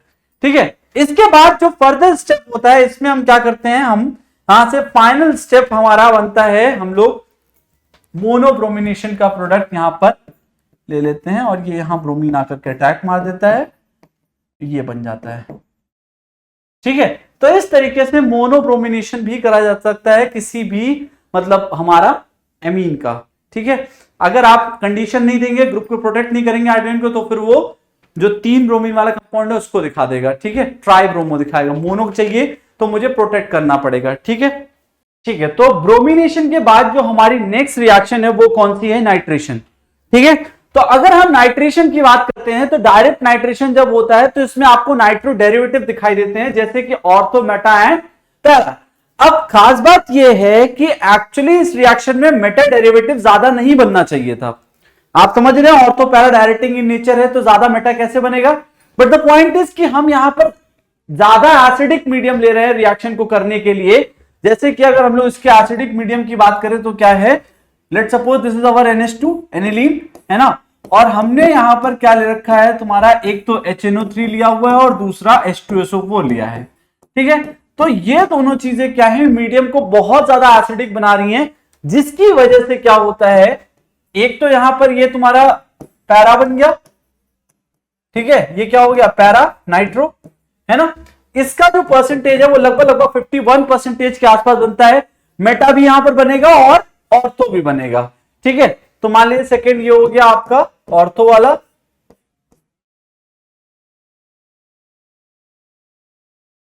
ठीक है, और जो लास्ट है वो कौन सा है, मेटा है। द पॉइंट इज कि यहां पर आपको दिखाई देगा कि मेटा का जो परसेंटेज है वो 47 के आसपास, मतलब एक अच्छा खासा सिग्निफिकेंट अमाउंट बन चुका है। उसका रीजन क्या है, अगर हम लोग ये कहें, उसका रीजन ये है कि भैया जहां पर हमने ज्यादा एसिडिक मीडियम लिया है, तो ये एनिलीन की जगह पर एनिलीनियम आयन का फॉर्मेशन हो जाता है, और वो एनिलीनियम आयन क्या करता है, मेटा प्रोडक्ट को ज्यादा फोर्स करता है बनने के लिए। इसी वजह से एक्स्ट्रा एसिडिक मीडियम में आपको दिखाई देगा कि मेटा का प्रोडक्ट भी अच्छा खासा बन रहा है, जबकि ऐसा नहीं होना चाहिए था। ठीक है, उसके बाद नेक्स्ट की बात करते हैं। नेक्स्ट फिर हमारा, मान लीजिए आपको मोनोनाइट्रेट प्रोडक्ट चाहिए, तब क्या करोगे, वही काम हम सबसे पहले प्रोटेक्शन करेंगे NH2 की। ठीक है, तो मान लीजिए आपके पास ये रहा एनिलीन, ये क्या है, एनिलीन है। इसमें हमने क्या करा, जो हमारा नाइट्रो ये NH2 एमाइन है उसके ग्रुप को प्रोटेक्ट करा और रिएक्शन कराई CH3CO होल ट्वाइस O से, और यहां पर पिरिडीन यूज करा जा रहा है। ठीक है, रिएक्शन कराने के लिए होगा क्या, हम सबसे पहले एक हाइड्रोजन को प्रोटेक्ट करा के यहां बनाएंगे NHCOCH3, जैसे हमने ब्रोमिनेशन में करा था सेम तरीके से। ठीक है, NHCOCH3 ये हमारा पहला प्रोटेक्शन हाइड्रोजन का हो चुका है। ठीक है, उसके बाद जैसे हमने इसमें क्या डाला, अगर हम इसमें HNO3 या फिर H2SO4 डालेंगे तो वहां से नाइट्रो निकलेगा, HNO3 और H2SO4, क्योंकि ये एक इलेक्ट्रोफाइल सब्स्टिट्यूशन रिएक्शन है, तो यहां से NO2 निकलता है और वो जाकर के यहां पर NHCOCH3 में, ये हमारा मेजर प्रोडक्ट था, तो यहां पर हमने NO2 को लगा दिया है। ठीक है, इसके बाद क्या होगा, क्योंकि वहां पर NHCOCH3 है, तो अगर हम इसको OH माइनस या फिर H प्लस, OH माइनस और H प्लस की प्रेजेंस में अगर ये रिएक्शन कराते हैं, तो प्रोडक्ट में पैरा नाइट्रो डेरिवेटिव मिल जाएगा, जो कि अच्छी खासी अमाउंट में बनता है, आपने देखा था। मतलब हमें अगर कहीं पर भी मोनोनाइट्रेशन करना है तो उसका तरीका यही है, मोनोनाइट्रेशन का यही तरीका है। तो यहां पर मोनोनाइट्रेशन का सिर्फ एक ही तरीका है कि हम इसको क्या करेंगे कि यहां पर हम लोग इसके हाइड्रोजन को पहले प्रोटेक्ट करेंगे, और प्रोटेक्ट करने के बाद हम इसको इस तरीके से बनाएंगे कि ये नाइट्रो बन जाएगा। ठीक है, उसके बाद हम लोग नेक्स्ट बात करते हैं, नेक्स्ट इलेक्ट्रोफिलिक सब्स्टिट्यूशन रिएक्शन क्या है। तो किस तरीके से हमने इस रिएक्शन करी, आई होप समझ में आ गया होगा, है ना। जैसे हमने ब्रोमिनेशन में हाइड्रोजन को प्रोटेक्ट करा था, सेम तरीके से हम यहां पर भी कर रहे हैं, ठीक है। तो चलिए नेक्स्ट देखते हैं। Next reaction is sulphonation. अगली इलेक्ट्रोफिलिक सब्स्टिट्यूशन रिएक्शन जो है वो कौन सी है, सल्फोनेशन है। और यहां पर अगर आप देखेंगे तो सिमिलरली हम लोग पहले यहां पर एनिलीन लेते हैं NH2 और फिर हम यहां क्या डालते हैं, H2SO4 डाल देते हैं, ठीक है। एनिलीन H2SO4 डाला, यहां पर बनेगा NH3 पॉजिटिव और HSO4 नेगेटिव, NH3 पॉजिटिव और HSO4 नेगेटिव, ठीक है। ये बन चुका है। इसके बाद क्या होगा, अगर हम यहां पर टेम्परेचर स्पेसिफिक मान लो 450 केल्विन के आसपास इस रिएक्शन को हम कराते हैं, तो प्रोडक्ट में क्या मिलेगा, एक तो यहां पर NH2 बन जाएगा, मतलब एनिलीन तो मेरा था ही, और यहां पर जो SO3H है जो आपका एज एन इलेक्ट्रोफाइल यूज हो रहा है, वो यहां पर SO3H लग जाएगा, ठीक है, SO3H लग जाएगा। तो यहां पर आप इस तरीके से इसको सल्फेनिलिक एसिड जो है ये हमारा एज अ मेजर प्रोडक्ट हो जाएगा। इस पूरी रिएक्शन में सल्फोनेशन की जो मेजर प्रोडक्ट बनता है वो कौन सा है, सल्फेनिलिक एसिड है, ठीक है। चलिए नेक्स्ट चलते हैं। अब उसके बाद एक इंपॉर्टेंट चीज जो हम लोगों ने पहले नहीं करी थी, इसको अब कर रहे हैं, बहुत इंपॉर्टेंट है ये, इसीलिए इसको थोड़ा सा स्किप किया था। Basic character of amine. अगर आप लोगों को एल्डिहाइड, कीटोन और कार्बोक्सिलिक एसिड वाला चैप्टर याद होगा, तो वहां पर हमने कार्बोक्सिलिक एसिड की एसिडिटी के बारे में बात करी थी, ठीक है। यहां पर हम लोग क्या बात करने जा रहे हैं, एमाइंस की बेसिसिटी के बारे में, बेसिक स्ट्रेंथ के बारे में, ठीक है। तो आप अगर सिंपल तरीके से देखिए कि ये एक प्राइमरी अमीन है RNH2 और इसकी रिएक्शन अगर हमने RNH2 इसकी रिएक्शन अगर हमने HX के साथ करा दी है, तो प्रोडक्ट में क्या मिल जाता है, हमें सॉल्ट मिलता है। तो कौन सा है, RNH3X नेगेटिव, ठीक है। तो ये क्या हो गया, सॉल्ट हो गया। यानी कि क्योंकि ये आपका प्राइमरी अमाइन था और इसकी रिएक्शन हमने जैसी HX के साथ कराया, तो प्रोडक्ट में एक सॉल्ट का फॉर्मेशन हुआ, जो इस बात का इंडिकेशन है कि हाँ भैया यहां पर सॉल्ट बन रहा है, मतलब amine as a base react कर रहा है। तो यही वजह है कि हम कह रहे हैं कि अमाइन क्या है, यहां पर बेस है। सिमिलरली अगर आप एरोमेटिक अमीन भी ले रहे हैं एनिलीन, और उसकी रिएक्शन भी अगर आप HCl के साथ कराते हैं, तो सेम काम हो रहा है, एनिलीनियम क्लोराइड का फॉर्मेशन हो रहा है और NH3 पॉजिटिव Cl नेगेटिव यहां पर बन जा रहा है, ठीक है। कुछ यहां पर इंपॉर्टेंट बात है, जैसे हम लोग pKa और Ka के बारे में सोचते हैं, तो वैसे यहां पर Kb और pKb के बारे में सोचना है।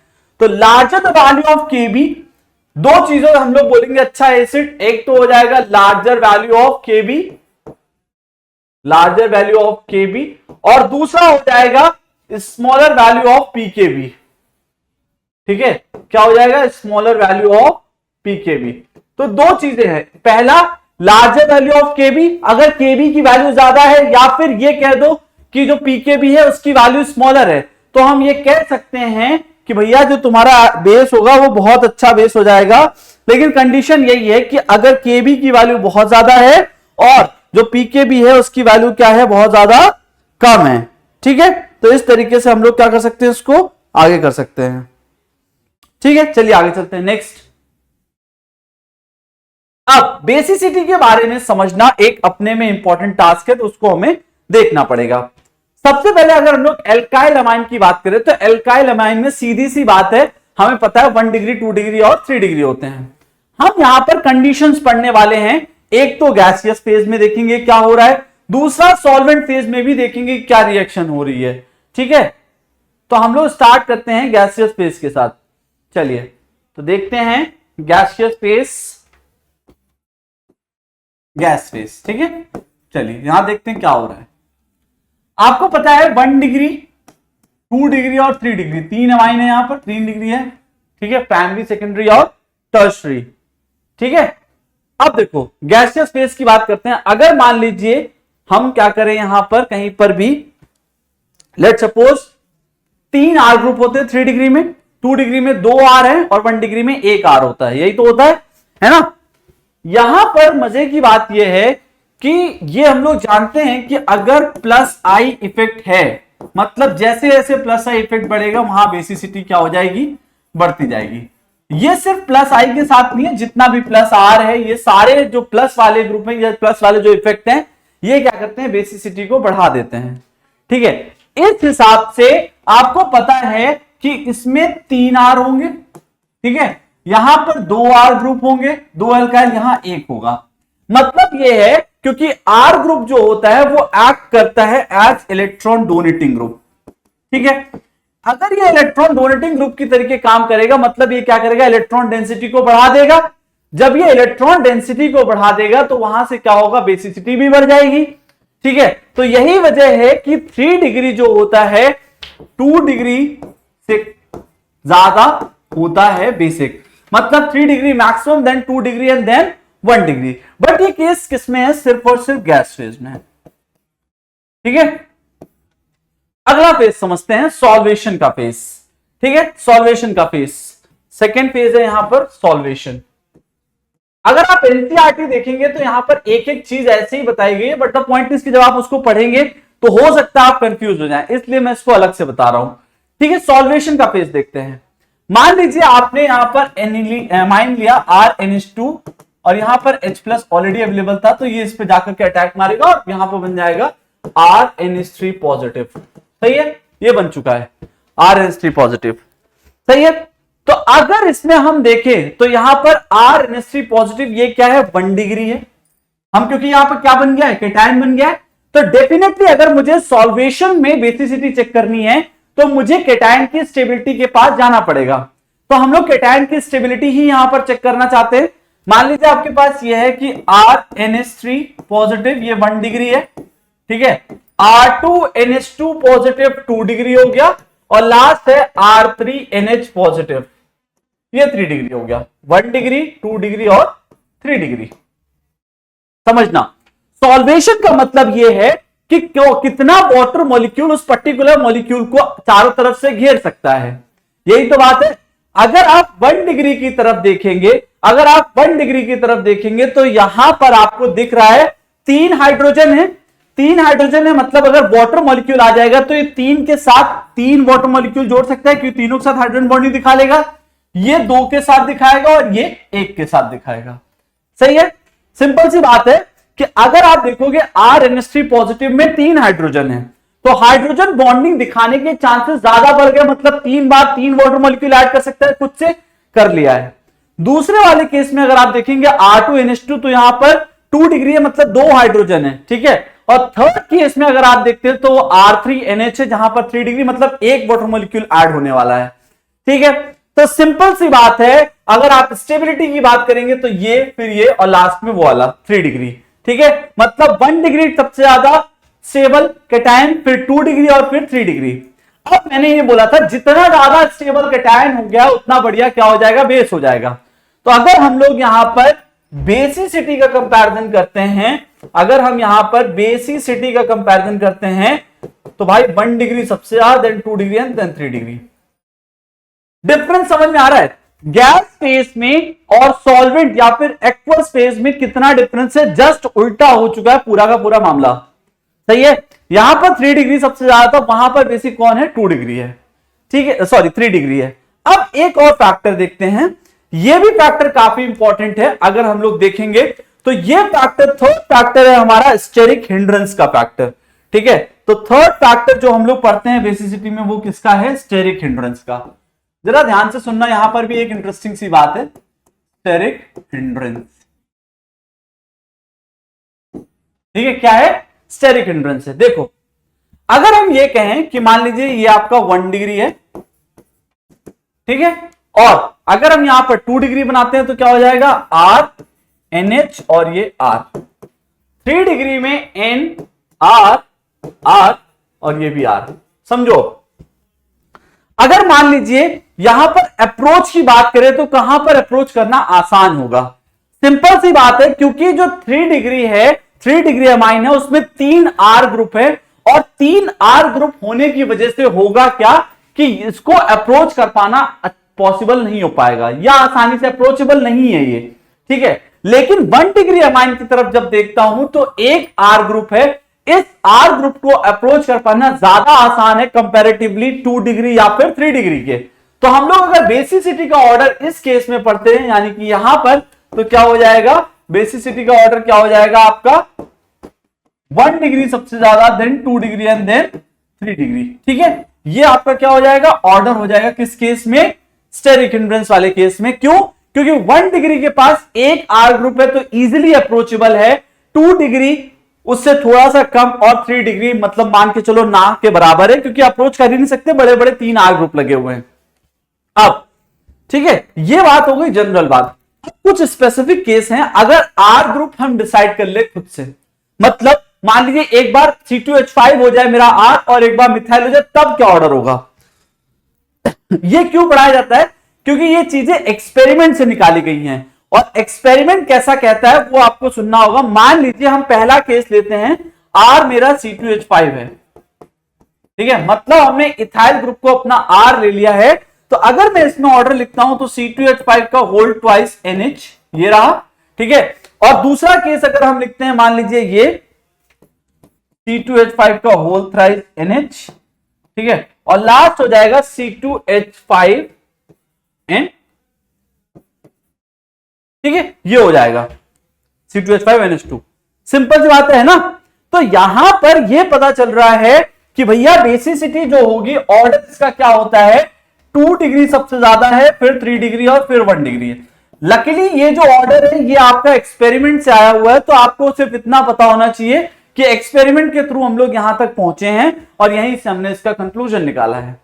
सेम विद द आर, अगर CH3 हो जाएगा, अगर आर को हमने मिथाइल मान लिया है, तब भी हम यही केस करेंगे कि आपका 2 डिग्री सबसे ज्यादा basic, then 3 degree and then 1 degree, मतलब सेम ऑर्डर फॉलो होगा। नहीं, यहां पर उल्टा हो जाएगा, सॉरी। तो अगर आर CH3 हो जाएगा तब हमारा क्या हो जाएगा, यहां पर 2 डिग्री सबसे ज्यादा, then 1 degree and then 3 degree, तब इस केस में ये ऑर्डर हो जाएगा। तो ये 2 स्पेसिफिक केस थे जो आपको याद रखने पड़ेंगे, क्योंकि ये क्वेश्चन में ऐसे ही पूछ लिया जाता है कि भैया ये क्या होगा यहां पर अगर हमने आर को मिथाइल दे दिया है, ठीक है, और अगर आर को इथाइल दे दिया है तब क्या होगा। ठीक है, चलिए आगे चलते हैं। नेक्स्ट, अब कुछ क्वेश्चंस की बारी है। जैसा कि मैंने आप लोगों से लेक्चर की शुरुआत में कहा था कि हम कॉन्सेप्ट पढ़ेंगे और उसके तुरंत बाद क्वेश्चंस करेंगे। इवन लास्ट में भी ढेर सारे क्वेश्चन करने वाले हैं। ऑलमोस्ट आपकी जो इस चैप्टर की एनसीईआरटी की एक्सरसाइज है वो हम यहां पर कवर कर रहे हैं। ठीक है, स्टार्ट करते हैं। Give one chemical test to distinguish the following pairs of compound. सबसे पहला है मिथाइल अमाइन और डाई मिथाइल अमाइन। ठीक है, मतलब आप देख रहे हो 1 डिग्री और 2 डिग्री की यहां पर बात हो रही है। ठीक है, तो हम लोग फर्स्ट वाले केस में, अगर किसी को याद होगा, क्योंकि ये ऑलरेडी हम सब कर चुके हैं, ठीक है, तो अगर हम यहां पर करेंगे मिथाइल एमाइन में कार्बाइल एमाइन रिएक्शन कराते हैं, क्या, कार्बाइल एमाइन, ठीक है, कार्बाइल एमाइन टेस्ट कराते हैं, तो हम इन दोनों को डिस्टिंग्विश कर पाएंगे। और कार्बाइल एमाइन टेस्ट के बाद ये क्या करेगा, ये मिथाइल आइसोसाइनाइड बना लेगा, मिथाइल आइसोसाइनाइड बना लेगा, यानी कि 1 डिग्री के साथ रिएक्शन दिखेगी बट 2 डिग्री के साथ कोई रिएक्शन नहीं दिखेगी। तो इसका करेक्ट आंसर क्या है, carbylamine test. Carbylamine test की हेल्प से हम लोग क्या कर सकते हैं, डिफरेंशिएट कर पाते हैं मिथाइल अमाइन या फिर डाइमिथाइल अमाइन में। ठीक है, सेकंड है सेकेंडरी एंड टर्शरी। अगर आप लोगों को याद हो, मैंने ये भी बताया हुआ है हिंसबर्ग टेस्ट। कौन सा टेस्ट, हिंसबर्ग टेस्ट। ये सारी चीजें हम पहले पढ़ चुके हैं, इसलिए आपको लेक्चर को पहले देखना पड़ेगा, तभी आप आगे कर सकते हो। हिंसबर्ग टेस्ट वो होता है जिसमें प्राइमरी और सेकेंडरी की रिएक्शन दिखती है। कौन सी, 1 डिग्री एंड 2 डिग्री की रिएक्शन तो दिख जाती है, बट 3 डिग्री स्ट्रिक्टली रिस्ट्रिक्टेड है यहां पर। ठीक है, मतलब 3 डिग्री किसी भी तरीके से यहां पर रिएक्शन नहीं दिखा पाएगा। और जब आप इसको डिफरेंस करेंगे तो आप सेकेंडरी और टर्शरी को वहां से सेपरेट आउट कर सकते हैं, क्योंकि सेकेंडरी हिंसबर्ग टेस्ट को दिखाएगा और टर्शरी नहीं दिखाएगा। ठीक है, थर्ड बात है हमारी इथाइल अमाइन और एनिलीन की। ठीक है, थर्ड क्या है, इथाइल अमाइन और एनिलीन। अब देखो, कई लोगों को याद होगा, कई लोगों को नहीं याद होगा, हो सकता है नहीं याद हो। हम लोगों ने इससे पहले भी, इस चैप्टर से पहले भी एक रिएक्शन का नाम सुना था जिसमें हम डाइजोनियम सॉल्ट का बात करते हैं, डाइजोनियम सॉल्ट की। अभी इस चैप्टर में भी दोबारा आएगा। तो डाइजोनियम सॉल्ट में क्या होता है, हम एनिलीन लेते हैं और वो एनिलीन से डाइजोनियम सॉल्ट बनाते हैं। इसका फर्दर क्या होता है, इसको हम लोग कहते हैं डाई टेस्ट बोलते हैं, डाई टेस्ट। ठीक है, जो अभी मैं आने वाली आगे कुछ स्लाइड्स में बताऊंगा अभी आप लोगों को। डाई टेस्ट में क्या होता है, जब आप डाइजोनियम सॉल्ट बना लेते हैं उसके बाद उसकी रिएक्शन करा देते हैं नेप्थॉल से, अभी आएगा आगे। तो ये क्या करता है, ये हमें कंपाउंड डाई का फॉर्मेशन करता है, जबकि इथाइल एमाइन नहीं करेगा, एनिलीन करेगा। सिमिलरली यहां पर भी एनिलीन करेगा और यहां पर भी। तो दोनों ही केसेस में जो आंसर होगा वो क्या हो जाएगा, डाई टेस्ट हो जाएगा, जिसमें प्रोडक्ट जो बनता है वो डाई का बनता है। ठीक है, प्रोडक्ट किसका बनता है, डाई का बनता है। चलिए आगे चलते हैं। नेक्स्ट है, कुछ क्वेश्चन है फिर से। Arrange the following in decreasing order of the pKb values. हम लोगों ने बात करी थी, ठीक है, पीकेबी और केबी वाला एक हम लोगों ने ऑर्डर पढ़ा था ना कि किस क्या ज्यादा होना चाहिए, तब हम कहेंगे स्ट्रॉन्ग बेस है। Larger the value of Kb या फिर smaller the value of pKb. तो याद रखना, larger value of Kb, larger Kb या फिर स्मॉलर पीकेबी। ठीक है, इसी से हम लोग इसका ऑर्डर निकालते हैं। सबसे पहला क्वेश्चन है हमारा, पीकेबी के डिक्रीजिंग ऑर्डर में वैल्यू रखनी है, मतलब हमें यहां पर बताना है कि भैया जो सबसे अच्छा बेस है वो कौन सा और फिर कौन सा होगा। ठीक है, चलिए देखते हैं। सबसे पहले यहां पर अगर आप देखिए तो ये कौन सा है, C6H5NH2 है। ठीक है, C6H5NH2 है। तो इस केस में क्या होगा कि आपका मतलब अगर मैं पीकेबी का ऑर्डर लगाऊंगा इस केस में, तो सबसे पहले तो मैं इसी को रखूंगा C6H5NH2 सबसे पहले। उसके बाद किसका आएगा, जो आपका C6H5NHCH3 वाला है वो हो जाएगा। ठीक है, C6H5NH और CH3। ठीक है, उसके बाद अगर हम लोग बात करें तो ये इथाइल वाला केस अभी हमने देखा था, हमें पता है कि 2 डिग्री सबसे ज्यादा, तो हम पहले यहां पर रखेंगे C2H5 होल ट्वाइस, फिर NH और लास्ट में आ जाएगा आपका ये। क्योंकि एरोमेटिक है दोनों, इसलिए हमने इनको इस तरीके से रख लिया। यहां पर हम एरोमेटिसिटी ना देख करके वो देख रहे हैं, इसलिए हम इसको क्या करेंगे, C2H5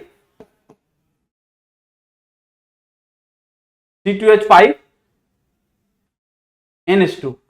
ठीक है, तो ये पीकेबी का ऑर्डर हो जाएगा फर्स्ट वाले केस के लिए। ठीक है, ये हमारा पीकेबी का ऑर्डर हो जाएगा। एक सेकेंड, यहां पर ये रिवर्स हो जाएगा, C2H5। ठीक है, ठीक है, यहां पर आ जाएगा पीकेबी का ऑर्डर लिख रहे हैं ना, C2H5NH2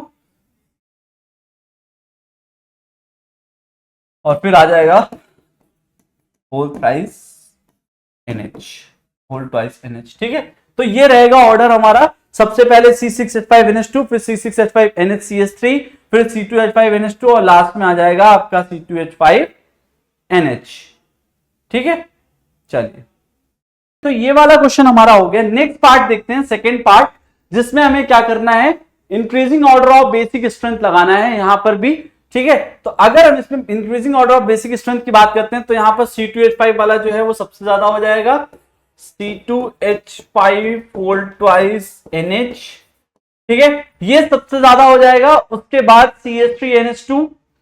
अब सीधी सी बात है, अगर आप देखोगे यहां पर एनिलीन जो एरोमेटिक वाला है, लोन पेयर जो है वो क्या होगा, रिंग में डीलोकलाइज होना शुरू हो जाएगा। अगर डीलोकलाइज हो जाएगा तो आसानी से अवेलेबल ही नहीं रहेगा, इसीलिए हम इसको लीस्ट लेकर के चल रहे हैं, जो आपके C6H5 वाले यानी बेंजीन वाले हैं। तो ये हो जाएगा आपका CH3NH2। ठीक है, नेक्स्ट आ जाएगा, अगर हम लोग बात करें तो यहां पर क्या आ जाएगा, C6H5 वाले में जो दो CH3 हैं, तो C6H5NCH3 होल ट्वाइस। किसी के मन में डाउट नहीं आना चाहिए कि हम एरोमेटिक को क्यों कम कर रहे हैं, क्यों बेसिक, क्योंकि भाई सीधी सी बात है, अगर आप एनिलीन का स्ट्रक्चर देखोगे तो NH2 में नाइट्रोजन के ऊपर लोन पेयर है, और अगर लोन पेयर है तो वो लोन पेयर रिंग में डिलोकलाइज हो जाएगा। अगर रिंग में डिलोकलाइज हो रहा है तो क्या वो आसानी से अवेलेबल होगा, नहीं होगा, इसीलिए हम उसको लीस्ट लेकर के चलते हैं। और यहां पर जो हमारा लास्ट आ जाएगा वो आ जाएगा C6H5CH3। ठीक है, अब किसी के मन में ये भी आ सकता है कि सर यहां पर आपने क्यों पहले दे दिया, तो बेटा एक बात खुद से समझो, इसको इसलिए पहले दे दिया है क्योंकि यहां पर 2 CH3 लगे हैं, मतलब प्लस आई इफेक्ट भी लग रहा है। और आपको बताया है कि प्लस आई इफेक्ट क्या करता है, इस जो हमारी डेंसिटी होती है उसको बढ़ा देता है। ठीक है, अगर डेंसिटी को बढ़ा देता है तो डेफिनेटली वहां पर हमारा क्या होगा, वहां पर बेसिसिटी भी बढ़ रही है, क्योंकि प्लस आई इफेक्ट है। प्लस आई इफेक्ट क्या करता है, बढ़ा देता है। ठीक है, उसके बाद थर्ड जो है वो काफी इंटरेस्टिंग है। कौन सा है, increasing order of basic strength. देखो स्टार्ट करते हैं। ठीक है, थर्ड है, कौन कौन से कंपाउंड है यहां पर हमारे पास, एक तो तुम्हारा पैरानाइट्रो है ना, उसके अलावा टॉल्विडीन है और एनिलीन है। तो अगर आप देखेंगे तो यहां पर क्या है, सबसे पहले थर्ड वाला जो है, अगर आप टॉल्विडीन को ध्यान से देखेंगे, तो बेटा वहां पर क्या होता है, पैराटॉल्विडीन में एक CH3 ग्रुप लगा रहता है, मतलब CH3 है, इसका मतलब वो सबसे ज्यादा, क्योंकि वो क्या कर रहा है, प्लस आई से इलेक्ट्रॉन डेंसिटी को बढ़ा रहा है, प्लस आई से इलेक्ट्रॉन डेंसिटी बढ़ा, तो सबसे ज्यादा तो यही हो जाएगा। सेकंड नंबर पर कौन आएगा, क्योंकि NO2 लगा हुआ है आपका पैरा नाइट्रो में, NO2 माइनस आई दिखाएगा, मतलब यहां पर ये इलेक्ट्रॉन डेंसिटी को विड्रॉ कर रहा है। NO2 क्या है, इलेक्ट्रॉन विड्रॉइंग ग्रुप है, तो ये क्या करेगा, इलेक्ट्रॉन डेंसिटी विड्रॉ कर ले, तो ये लीस्ट हो जाएगा और बीच में कौन आ जाएगा, एनिलीन आ जाएगा, इस तरीके से। ठीक है, तो ये आपका ऑर्डर हो जाएगा, पैराटॉल्विडिन सबसे ज्यादा, फिर आपका एनिलीन और लास्ट में आपका नाइट्रो एनिलीन। ठीक है, पैरा नाइट्रो एनिलीन। चलिए नेक्स्ट चलते हैं, नेक्स्ट क्वेश्चन देखते हैं।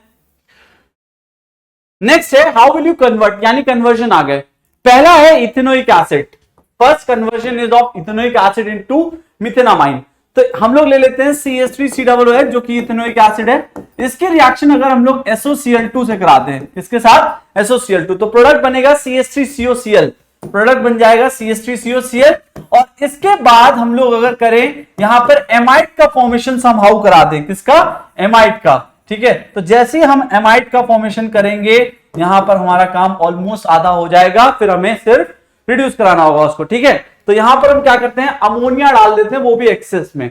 जैसे ही हमने अमोनिया एक्सेस में डाली, ये कन्वर्ट हो गया CH3CONH2। ठीक है, CH3CONH2।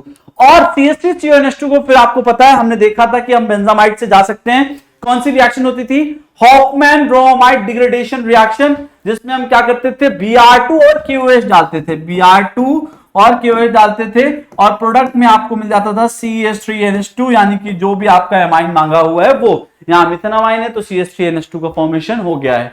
ठीक है, सेकंड है hexane nitrile into 1 amino pentane, ये भी देख लेते हैं। सेकंड केस देखो, सबसे पहले हेक्सेन नाइट्राइल अगर बनाओगे तो CH3CH2 क्यों, क्योंकि आपको 6 कार्बन की चेन बनानी पड़ेगी, तो इस तरीके से बना करके मैं इसको लिख रहा हूं, ये नाइट्राइल बन गया। ठीक है, CH3CH2 उसके बाद हम इसमें क्या करेंगे, अगर हम इसको सबसे पहले क्या करें, CN को कन्वर्ट कर दे NH2 में, यानी कि एमाइड का फॉर्मेशन कर दें, तो प्रोडक्ट में हमारा मिल जाएगा हमें लास्ट में, यहां हम H2 पॉजिटिव का हाइड्रोलिसिस करके करते हैं CH3CH2 ठीक है, और ये बन जाएगा CONH2। सही है, हाइड्रोलिसिस इसका कराया जिससे हमें ये मिल चुका है। इसके बाद वापस से एमाइड से एमाइन जाना है, तो same Hoffmann bromide degradation, Br2KOH के साथ रिएक्शन कराया, प्रोडक्ट में आपको यहां पर 1 एमिनो पेंटेन मिल जाएगा, 1 एमिनो पेंटेन मिल जाएगा, मतलब CH3CH2 और ये बन जाएगा NH2। ठीक है, तो ये बन जाएगा हॉफमैन डिग्रेडेशन रिएक्शन की हेल्प से हम इसको एमाइन में कन्वर्ट कर चुके हैं। थर्ड कन्वर्जन जो है वो है एसिड में, कहां से, मिथेनॉल यानी अल्कोहल से। ठीक है, ऑब्वियसली आप इसको पढ़ चुके हैं पहले ही, अल्कोहल से एसिड, तो वो भी हम लोग देख लेते हैं एक बारी। थर्ड जो है वो कन्वर्जन क्या है, थर्ड कन्वर्जन भी देख लेते हैं। अगर आपने मिथेनॉल बोला गया है तो CH3OH, ठीक है, इसकी रिएक्शन हम कराते हैं PCl5 के साथ।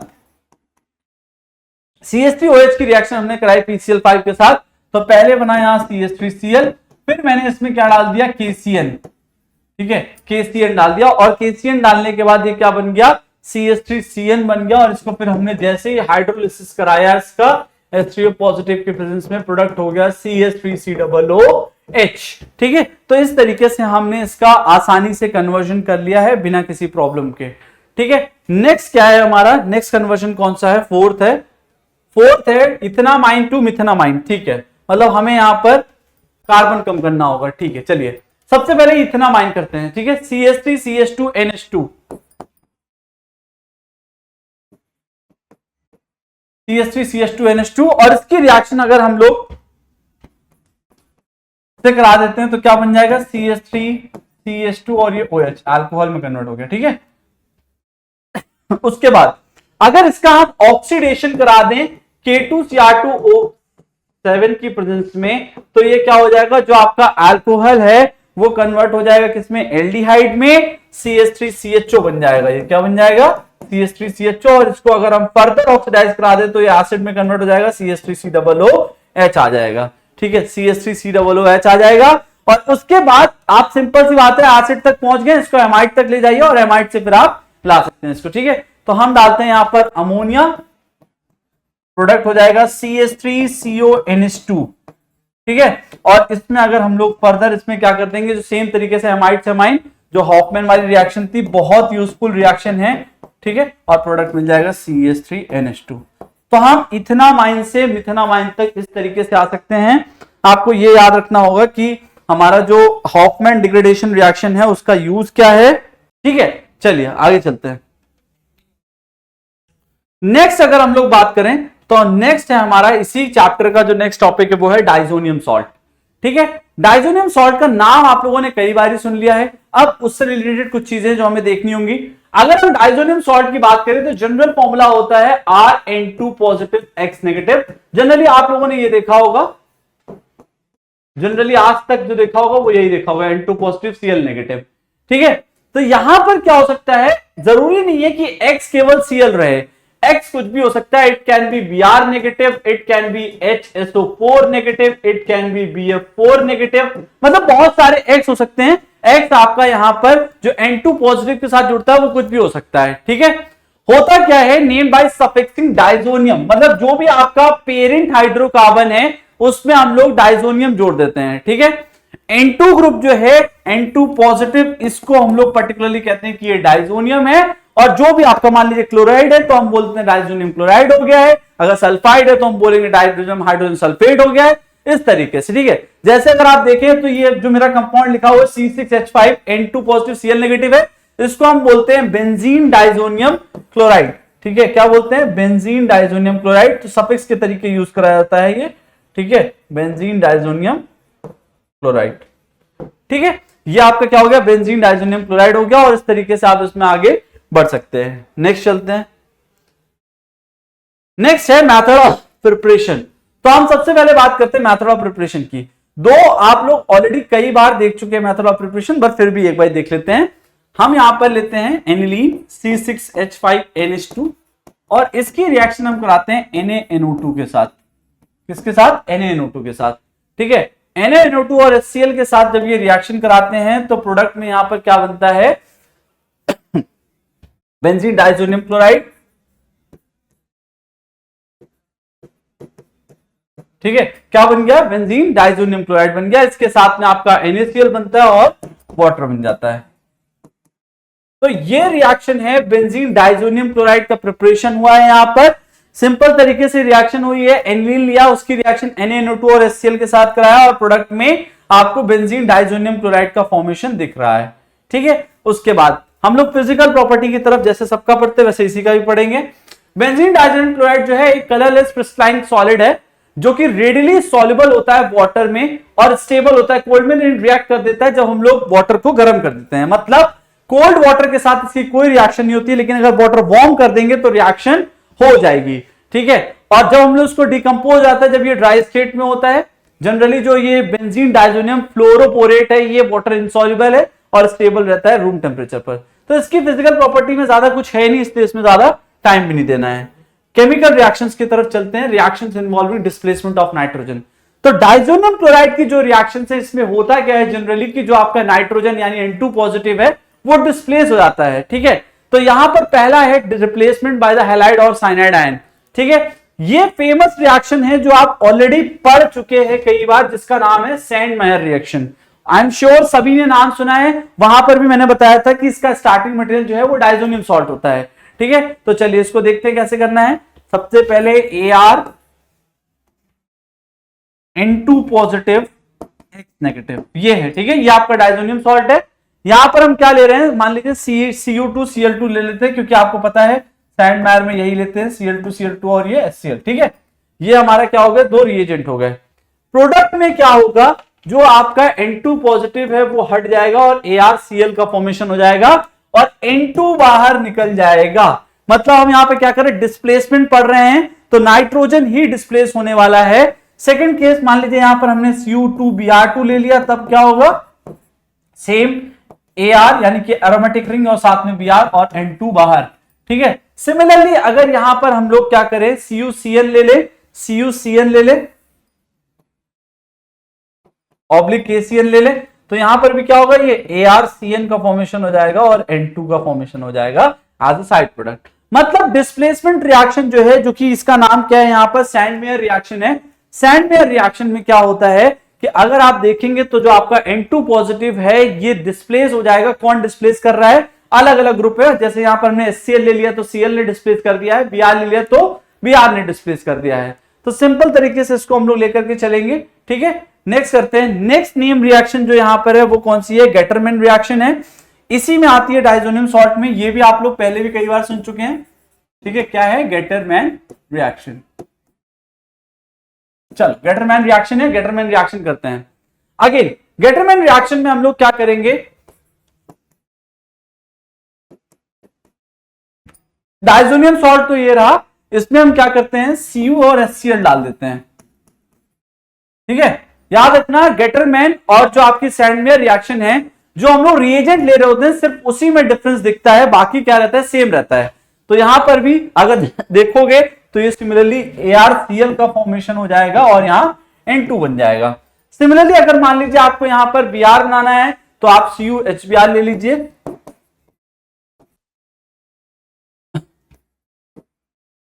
HBr ले लीजिए और प्रोडक्ट में ArBr बन जाएगा और साथ में N2 बाहर चला जाएगा। ठीक है, तो इस तरीके से आप कर सकते हैं, इसका फॉर्मेशन कर सकते हैं, डिस्प्लेस करा सकते हैं यहां पर आप N2 ग्रुप को। सवाल ये आता है दोनों में से बेटर कौन सी है? प्रोडक्ट तो दोनों में आपको दिख रहा है सेम बन रहा है, यहां पर भी ArCl बना और वहां पर भी ArCl ही बना था, but the point is which is better. तो याद रखना सैंडमायर रिएक्शन जो है, सैंडमायर रिएक्शन हैज बेटर यील्ड। मतलब इसकी जो यील्ड है वो क्या है? बहुत बेहतर है इन कंपैरिजन टू आपका जो गेटरमैन रिएक्शन है। तो इसीलिए सैंडमायर रिएक्शन को प्रेफर करा जाता है जब हम लोग नाइट्रोजन डाइजोनियम सॉल्ट की रिएक्शन पढ़ते हैं और डाइजोनियम सॉल्ट को स्टार्टिंग मटेरियल ले रहे होते हैं और नाइट्रोजन को डिस्प्लेस कराना होता है। ठीक है, तो याद रखना सैंडमायर ज्यादा बेटर रिएक्शन है। कई सारी नेम रिएक्शंस का आपका यहाँ पर रिवीजन हो रहा है, आपको दिख रहा है कि ये सारी रिएक्शन हमने पहले पढ़ी हुई, चाहे वो सैंडमायर हो चाहे वो गेटरमैन हो, यहाँ पर क्या हो रहा है? उसका रिवीजन हो रहा है। तो ऑर्गेनिक केमिस्ट्री के चैप्टर आपस में लिंक्ड है बेटा, आप उनको छोड़ नहीं सकते हैं। अगर आपने एल्डिहाइड कीटोन नहीं पढ़ा है तो आपको डेफिनेटली कुछ ना कुछ प्रॉब्लम आएगी। अगर आपने अल्कोहल नहीं पढ़ा है तो आप एल्डिहाइड कीटोन में प्रॉब्लम करेंगे, क्योंकि देखो सिंपल सी बात है, अल्कोहल एल्डिहाइड सब रिलेटेड ही, हमने बात भी करी हुई है कि हाँ सब आपस में बहुत रिलेशन होता है। और रिलेशन है तो बेटा आपको पहले पढ़ना पड़ेगा। ये चैप्टर बहुत छोटा चैप्टर है इन कंपैरिजन टू जो पीछे चैप्टर करके आए हैं, चाहे एल्डिहाइड कीटोन हो चाहे अल्कोहल फिनोल ईथर हो। एमाइन जो है वो ऑर्गेनिक केमिस्ट्री का क्लास 12 का सबसे छोटा चैप्टर है। ठीक है, इसमें कोई बहुत ज्यादा टाइम भी नहीं लगता है, बहुत जल्दी हो जाता है, बट द पॉइंट इज इसके पहले जो बेस बनता है वहां पर आपको मेहनत करनी पड़ती है अलग से, जो आप लोग करोगे तभी आपको समझ में आएगा कि हमें क्या करना है और क्या नहीं करना है। इसीलिए मैं आपको सजेस्ट करता हूं, अगर आपको ऑर्गेनिक पढ़नी है, पूरी ऑर्गेनिक एक साथ पढ़िए 12th की। हेलो एल्केन से शुरुआत कीजिए, अल्कोहल फिनोल पर आइए, एल्डिहाइड कीटोन पर आइए, फिर एमाइन पर आइए। उससे होगा क्या? कनेक्टिविटी बने जाइए। और बेटा नेम रिएक्शंस पे स्पेशल फोकस करना है, चाहे आप एल्डिहाइड कीटोन के चैप्टर की नेम रिएक्शंस, आपको पता है मैंने आपको बताई थी एल्डिहाइड कीटोन के लिए एल्डोल है, केनिजारो है, ये काफी इंपॉर्टेंट रिएक्शंस हैं, तो आपको उनको अलग से ध्यान देना पड़ेगा, उन्हें स्पेशल अटेंशन चाहिए ही चाहिए। इसी तरीके से इस चैप्टर में जो भी टेस्ट देखे हैं, चाहे वो कार्बाइल एमाइन हो चाहे वो हिंड्सबर्ग हो, इसी तरीके से क्वेश्चन आता है कि आपको दे दिए जाएंगे एमाइन और बोला जाएगा आइडेंटिफाई करो, कैसे आइडेंटिफाई करो, क्या तरीका है। तो हिंड्सबर्ग टेस्ट अगर किसी को याद होगा तो वो कर लेगा, नहीं तो नहीं कर पाएगा। ठीक है, चलिए आगे चलते हैं। नेक्स्ट है रिप्लेसमेंट बाय आयोडाइड आयन। देखो आयोडाइड आयन को हम लोग डायरेक्टली इंट्रोड्यूस नहीं करा सकते, इसीलिए उस तरीके से नहीं करा कि Cu2I2 ले लो या फिर वो ले लो। ठीक है, तो हम यहां पर क्या करते हैं, Ki के साथ रिएक्शन कराते हैं और हमारा जो डाइजोनियम सॉल्ट है ये ArN2 पॉजिटिव और Cl नेगेटिव है, इसकी रिएक्शन हम पोटेशियम आयोडाइड के साथ कराते हैं। जब हम इसके पोटेशियम आयोडाइड के साथ रिएक्शन कराते हैं तो यहां पर बन जाता है ArI। ठीक है, ArI बनता है, साथ में नाइट्रोजन यहां पर बन जाता है। तो लेकिन हम लोग डाइजोनियम सॉल्ट में डायरेक्टली करा सकते हैं पोटेशियम आयोडाइड की हेल्प से, बट अगर डायरेक्टली बेंजीन में कराना चाहो तो नहीं करा पाओगे। ठीक है, बेंजीन रिंग में डायरेक्टली करा पाना पॉसिबल नहीं है, ये चीज हमने देखी भी थी, क्योंकि आयोडीन ऑक्सीडेशन वगैरह बताया भी था मैंने ये बात। ठीक है, बट अगर डाइजोनियम सॉल्ट है, अगर नाइट्रोजन को डिस्प्लेस करना है तो डेफिनेटली वो डिस्प्लेस कर देगा और प्रोडक्ट भी बना देगा जो आपको चाहिए। ठीक है, इस तरीके से रिएक्शन हो सकती है। अगर कोई पूछना चाहे तो मान लीजिए हम इसको यहाँ पर एनिलीन के फॉर्म में जो बेंजीन है वो बेंजीन डाइजोनियम क्लोराइड बना करके देख लेते हैं। प्लस Ki, जैसे ही यहां पर लिखेंगे ये क्या बन जाएगा, आइडोबेंजीन का फॉर्मेशन यहां हो जाएगा और I यहां लग जाएगा प्लस N2 लग जाएगा। ठीक है, मतलब आइडोबेंजीन या जो भी आपका हेलोजन है वो लग जाएगा सेम तरीके से। आपको R ग्रुप, क्योंकि Ar लिखा है मतलब एरोमेटिक समझना है, और अगर R होता तो एल्काइल ग्रुप ले लेना है, सिंपल। ठीक है, तो बेटा ये रिएक्शन इस तरीके से हो जाएगी। चलिए अगली रिएक्शन की तरफ चलते हैं। सबसे छोटा चैप्टर है ये, सबसे छोटा चैप्टर जो अभी तक ऑर्गेनिक में जितना भी आपने 12th में पढ़ा है उसमें सबसे छोटा। यहां क्या होता है, हम लोग एरीन डाइजोनियम फ्लोरोपोरेट को बनाते हैं। ठीक है, रिएक्शन सेम तरीके से होती है, ArN2 पॉजिटिव Cl नेगेटिव, और इसकी रिएक्शन कराते हैं हम HbF4 के साथ। ठीक है, किसके साथ, फ्लोरोबोरिक एसिड HbF4, इसके साथ रिएक्शन कराया और प्रोडक्ट में क्या बन गया, सबसे पहले बनता है ArN2 पॉजिटिव और BF4 नेगेटिव, सबसे पहले ये बन जाता है। यहां क्या हुआ, जो Cl नेगेटिव है वो एक्सचेंज हो गया, उसकी जगह पर कौन आ गया है, BF4 नेगेटिव आ गया है। इसके आगे कैसे करेंगे वो इंपॉर्टेंट है। अगर इसको हम लोग फर्दर हीट कर दें तो प्रोडक्ट में ArF बन जाएगा, साथ में BF3 का फॉर्मेशन हो जाएगा। BF3 के सोच करके कुछ याद आया, BF3 क्या है, आप लोगों ने केमिकल बॉन्डिंग चैप्टर में कुछ बैक बॉन्डिंग नाम की चीज पढ़ी होगी। हम लोग बोरॉन के जो एसिड्स होते हैं उनके बारे में भी पढ़ते हैं, BCl3 BF3, है ना, कुछ कुछ रिलेशन है इसका केमिकल बॉन्डिंग से। BF3 बैक बॉन्डिंग नाम का एक कॉन्सेप्ट इंट्रोड्यूस कराया जाता है क्लास 11th में। ठीक है, तो इसीलिए मैं बोलता हूं कि सारी चीजें इंटरकनेक्टेड है, केमिस्ट्री में ऐसा कुछ भी नहीं है जो इंटरकनेक्टेड नहीं है। ठीक है, नेक्स्ट करते हैं। नेक्स्ट रिएक्शन है रिप्लेसमेंट बाय H। ठीक है, तो बहुत सारे रिड्यूसिंग एजेंट जैसे कि हाइपोफॉस्फोरस एसिड या फिर इथेनॉल है, डायजोनियम सॉल्ट को रिड्यूस कर देते हैं उनके एरीन्स फॉर्म में। मतलब जैसे मान लो मैंने ले लिया ArN2 पॉजिटिव और Cl नेगेटिव। ठीक है, इसकी रिएक्शन मैंने करा दी H3PO2 के साथ। किसके साथ, H3PO2 के साथ। ये क्या करेगा, इसको रिड्यूस कर देगा इसके एरोमेटिक फॉर्म में, यानी कि ArH का फॉर्मेशन हो जाएगा। किसका फॉर्मेशन हो जाएगा, ArH का, और साथ में N2 बाहर निकल जाएगा यहां पर भी, और साथ में H3PO3 भी बनेगा और HCl का भी फॉर्मेशन हो जाएगा। ठीक है, तो इसके अलावा क्या क्या बनेगा, यहां पर HCl बन जाएगा और H3PO3 भी बन जाएगा। ठीक है, उसके बाद लेट सपोज इथेनॉल वाली रिएक्शन देखनी है तो वो भी सेम तरीके से होगी। आप सबसे पहले ArN2 पॉजिटिव और Cl नेगेटिव लेंगे, इसकी रिएक्शन कराएंगे CH3CH2OH के साथ, यानी इथेनॉल के साथ, और प्रोडक्ट में आपको सेम तरीके से पूरा डिट्टो प्रोडक्ट मिलेगा ArH। ठीक है, साथ में N2, और क्योंकि यहां पर इथेनॉल था तो डेफिनेटली एसिड एसिड तो बनने की बात ही नहीं होगी, तो यहां पर आपको एक HCl मिल जाएगा और साथ में CH3CHO मिल जाएगा। जब भी बेटा आप लिखोगे रिएक्शन को या नेम रिएक्शन कोई भी आएगी तो साइड प्रोडक्ट अगर आपको याद है तो जरूर मेंशन करो, उससे होगा क्या, एग्जामिनर के पास आपके मार्क्स काटने की कोई प्रोबेबिलिटी ही नहीं बचेगी, कोई पॉसिबिलिटी नहीं दिखेगी उसे, है ना। इसीलिए अगर आपको याद है तो कभी भी जल्दबाजी मत करना कि नहीं हम क्यों लिखे, हम आगे बढ़ जाते हैं। तो आप साइड प्रोडक्ट अगर आपको याद है जरूर लिखो, नहीं याद है वेल एंड गुड, कोई बात नहीं, आप जो मेन प्रोडक्ट है वो जरूर लिख कर के आओ। और नाइट्रोजन, क्योंकि आपको पता है डिस्प्लेसमेंट की हो रही, मतलब नाइट्रोजन तो निकल ही रही होगी, तो एटलीस्ट एक साइड प्रोडक्ट तो आप बना ही सकते हो यहां पर भी। ठीक है, अगली रिएक्शन देखते हैं। नेक्स्ट है replacement by the hydroxyl group. तो देखो ArN2 पॉजिटिव और Cl नेगेटिव, इसकी रिएक्शन हम लोग करा देते हैं। हमें OH से डिस्प्लेस कराना है तो वाटर से इसकी रिएक्शन करा देते हैं, और वाटर से रिएक्शन कराने के बाद ये क्या बन जाएगा, ArOH, यानी कि यहां पर फिनॉल जैसी स्पीशीज कुछ बनने की प्रोबेबिलिटी रहती है, और साथ में N2 निकलेगा और HCl भी बाहर चला जाएगा। ठीक है, ये हो गया हमारा सिंपल, एक जैसी ही सारी रिएक्शन, इसमें बहुत ज्यादा कुछ सोचने जैसा है नहीं। ठीक है, नेक्स्ट रिएक्शन देखते हैं। नेक्स्ट है replacement by the NO2 group. देखो डायरेक्टली यहां पर NO2 हम इंट्रोड्यूस नहीं कराते हैं, तो हम क्या करेंगे, सबसे पहले यहां पर HbF4 के साथ रिएक्शन कराते हैं। ठीक है, और HbF4 के साथ जब आप रिएक्शन कराते हैं तो ये बन जाता है N2 पॉजिटिव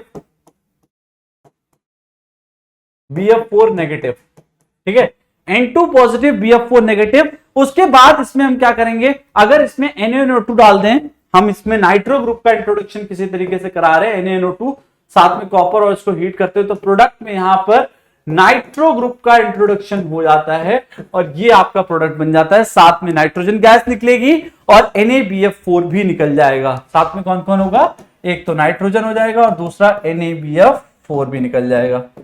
ठीक है, तो ये आपके प्रोडक्ट हो जाएंगे। इस तरीके से हम इसमें NO2 को डिस्प्लेस करा सकते हैं। ठीक है, उसके बाद बेटा जो मैंने आपको बताया था कि हम कपलिंग रिएक्शन की कुछ बात कर रहे थे, जहां मैंने आपसे ये कहा था, भी एक टेस्ट आया था ना एजोडाई टेस्ट, मैं बोल रहा था डाई टेस्ट एनिलीन दिखाता है, ये वही है जहां पर हम जिसको कपलिंग रिएक्शन के नाम से जानते हैं।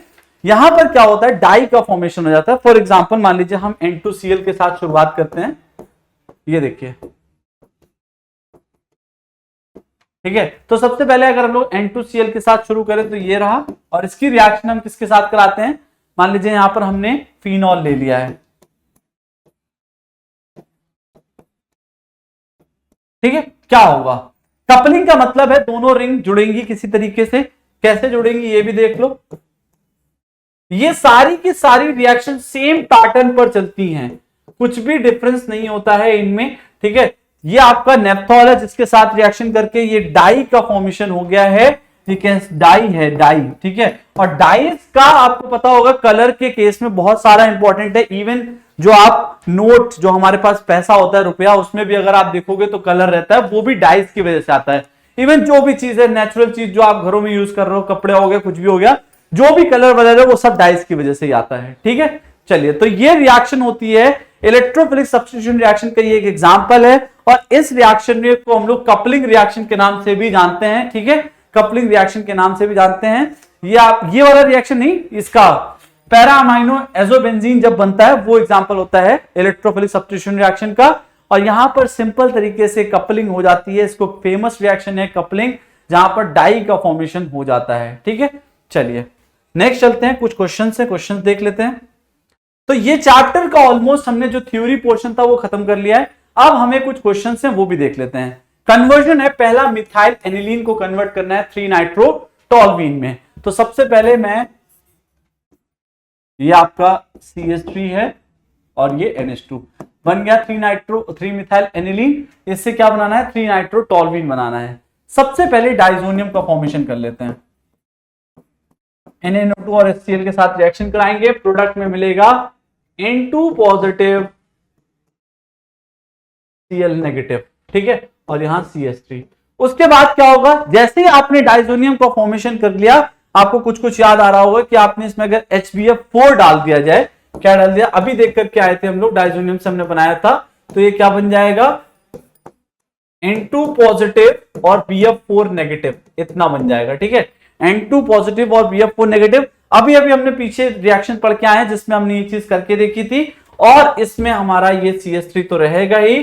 जैसे ही इसमें मैंने NaNO2 का इंट्रोडक्शन कराया, प्रोडक्ट में नाइट्रो ग्रुप आ जाएगा, और ये नाइट्रो हो गया और ये आपका CH3 हो गया। ठीक है, मतलब 3 नाइट्रोटोल्यूइन का फॉर्मेशन यहां पर हो चुका है। इस तरीके से करेंगे हम। ठीक है, अगला है एनिलीन से 1,3,5 ट्राइब्रोमोबेंजीन। ठीक है, तो नेक्स्ट देख लेते हैं एनिलीन से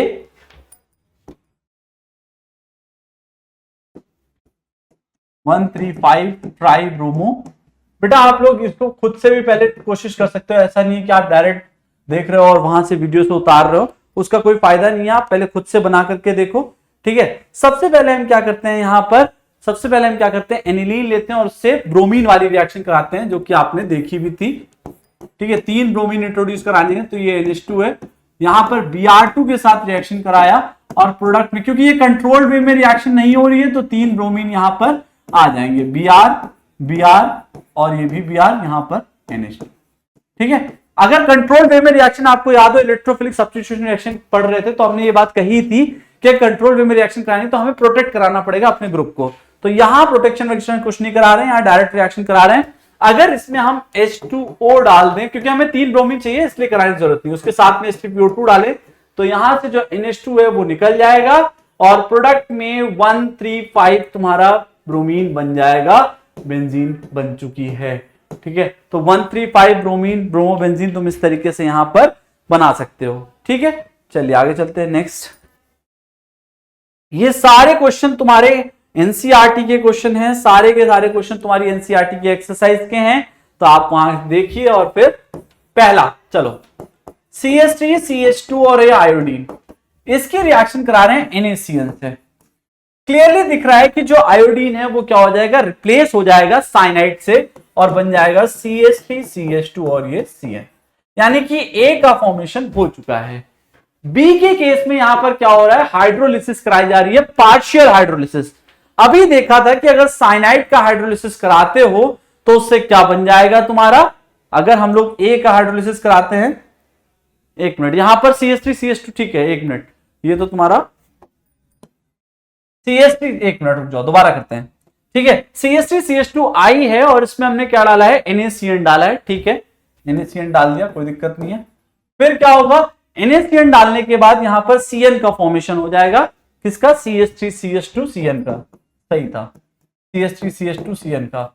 उसके बाद पार्शियल हाइड्रोलिसिस जब इसका कराया OH नेगेटिव से तो बना CH3CO और ये Cn, CH3CO Cn का फॉर्मेशन हो गया, ये हमारा B हो चुका है, ठीक है। और जब हम इसको फर्दर रिएक्शन कराते हैं NaOH और Br2 से तो क्या बन जाएगा, CH3NH2 का फॉर्मेशन हो जाएगा यहां पर भी, ठीक है। तो ये आपका बन चुका है प्रोडक्ट, CH3COCN बना, फिर हमने NaH और Br2 के साथ रिएक्शन करा दी जिससे आपको CH3NH2 का फॉर्मेशन दिख रहा है, ठीक है। उसके बाद अगली रिएक्शन देखते हैं,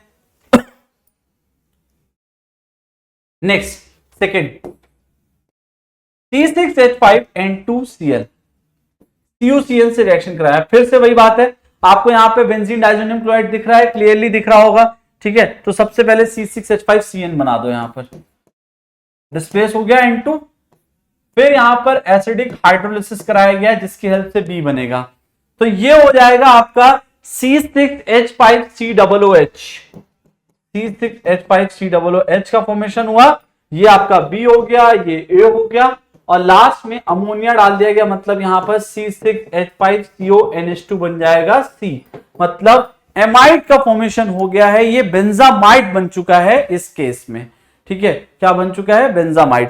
थर्ड वाला जो केस है बेटा, इसको आप लोग खुद से ट्राई करना, ब्रोमीन को पहले डिस्प्लेस करना, उसके बाद LiAlH4 है जो एज अ रिड्यूसिंग एजेंट काम करेगा, उसको रिड्यूस कराना, और लास्ट में HNO3 एज ऑक्सीडाइजिंग एजेंट काम करेगा जिससे आपको प्रोडक्ट बना लोगे आप, ठीक है। चलिए नेक्स्ट क्वेश्चन देखते हैं।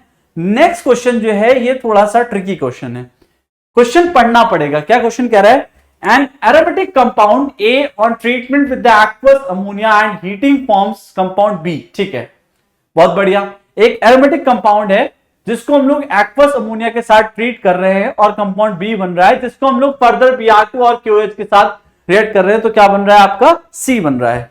मॉलिक्यूलर फॉर्मूला बोला गया है C6H7N है, ठीक है। स्ट्रक्चर्स पूछे गए हैं, चलिए देखते हैं। सबसे पहली बात यह है कि अगर हम यहां पर देखें तो ये आपको Br2 और उससे कुछ याद आ रहा होगा कि ये बात तो श्योर है कि ये एनिलीन है, ठीक है, एकदम श्योर बात है, क्योंकि हमने सिर्फ एक ही कंपाउंड यहां पर इस तरीके का देखा है, तो एनिलीन हो गया, ठीक है, NH2। C6H7N वाला जो है वो तो एनिलीन है क्योंकि उसके फॉर्मूले से भी यही निकल करके आ रहा है। उसके बाद बात आ रही है कि A, हमारा A जो है ट्रीट कर रहे हैं एक्वस अमोनिया और, ठीक है, कर देते हैं एक्वस अमोनिया और हीटिंग फॉर्म्स कंपाउंड B, बहुत बढ़िया, ठीक है। चलो, मतलब अगर ये है कि ये तो Br2 और KOH, मतलब B हमारा कहीं ना कहीं बेंजामाइड बनना चाहिए, ठीक है, B क्या बनना चाहिए, बेंजामाइड बनना चाहिए। देख लेते हैं। अब सवाल ये है कि बेटा बेंजामाइड बनेगा कैसे। अगर मैं क्या करूं, यहां पर कार्बोक्सिलिक, देखो यहां पर थोड़ा सा आपको प्रेडिक्ट भी करना पड़ता है कि कैसे क्या बनेगा। इसकी रिएक्शन अगर हम लोग एक्वस अमोनिया वगैरह से कराते हैं और हीट करते हैं तो आपको क्या मिलता है, बेंजामाइड C6H5CONH2, ये बन गया है, ठीक है। CONH2 का फॉर्मेशन यहां पर हो चुका है, और उसके बाद ये आपका B हो गया है। फर्दर जिसको अगर इसमें बोला गया है कि Br2 और KOH की प्रेजेंस में इसको फिर से क्या करना है, हीट करना है, और रिएक्शन प्रोडक्ट में C बनेगा, तो C यहां से क्या बन जाएगा, आपको पता है अगर हम लोग एमाइड को रिएक्शन कराते हैं तो यहां से क्या बनता है, एनिलीन का फॉर्मेशन हो जाता है, CONH2 की जगह पर ये क्या आ जाता है, NH2 आ जाता है, ठीक है। सिंपल सी बात है, ये कई चीजें हिंट कर रहा था क्वेश्चन, जब Br2 और KOH देखा उसी से पता लग गया कि यहां पर कहीं ना कहीं एनिलीन आने वाला है, इसीलिए एनिलीन को हमने यहां पर लिख लिया है। तो बेटा हमारा बी जो हो जाएगा वो बेंजामाइड है, सी क्या हो जाएगा, एनिलीन हो जाएगा। सही है। तो बेटा इस तरीके से हमने ये जो हमारा चैप्टर है एमाइंस, इसको कंप्लीट कर लिया है। ढेर सारे क्वेश्चन इस चैप्टर के वन शॉट में हमने करे हैं। अगर आप देखेंगे ऑलमोस्ट पूरी एक्सरसाइज हो चुकी है, कुछ क्वेश्चंस को छोड़ करके, वो आप खुद से ट्राई कीजिएगा। ठीक है, तो हम लोग ये चैप्टर हमारा खत्म हो गया है। 12th के ऑलमोस्ट चैप्टर हमने कवर कर लिए हैं, बट एमाइंस को पढ़ने के लिए आपसे ये रिक्वेस्ट है, दो इतना ज्यादा रिलेशन नहीं है, बट पीछे के चैप्टर्स ऑर्गेनिक के जरूर पढ़िए। ठीक है, चलिए मिलते हैं नेक्स्ट क्लास में नेक्स्ट चैप्टर के साथ। Thank you so much, bye bye.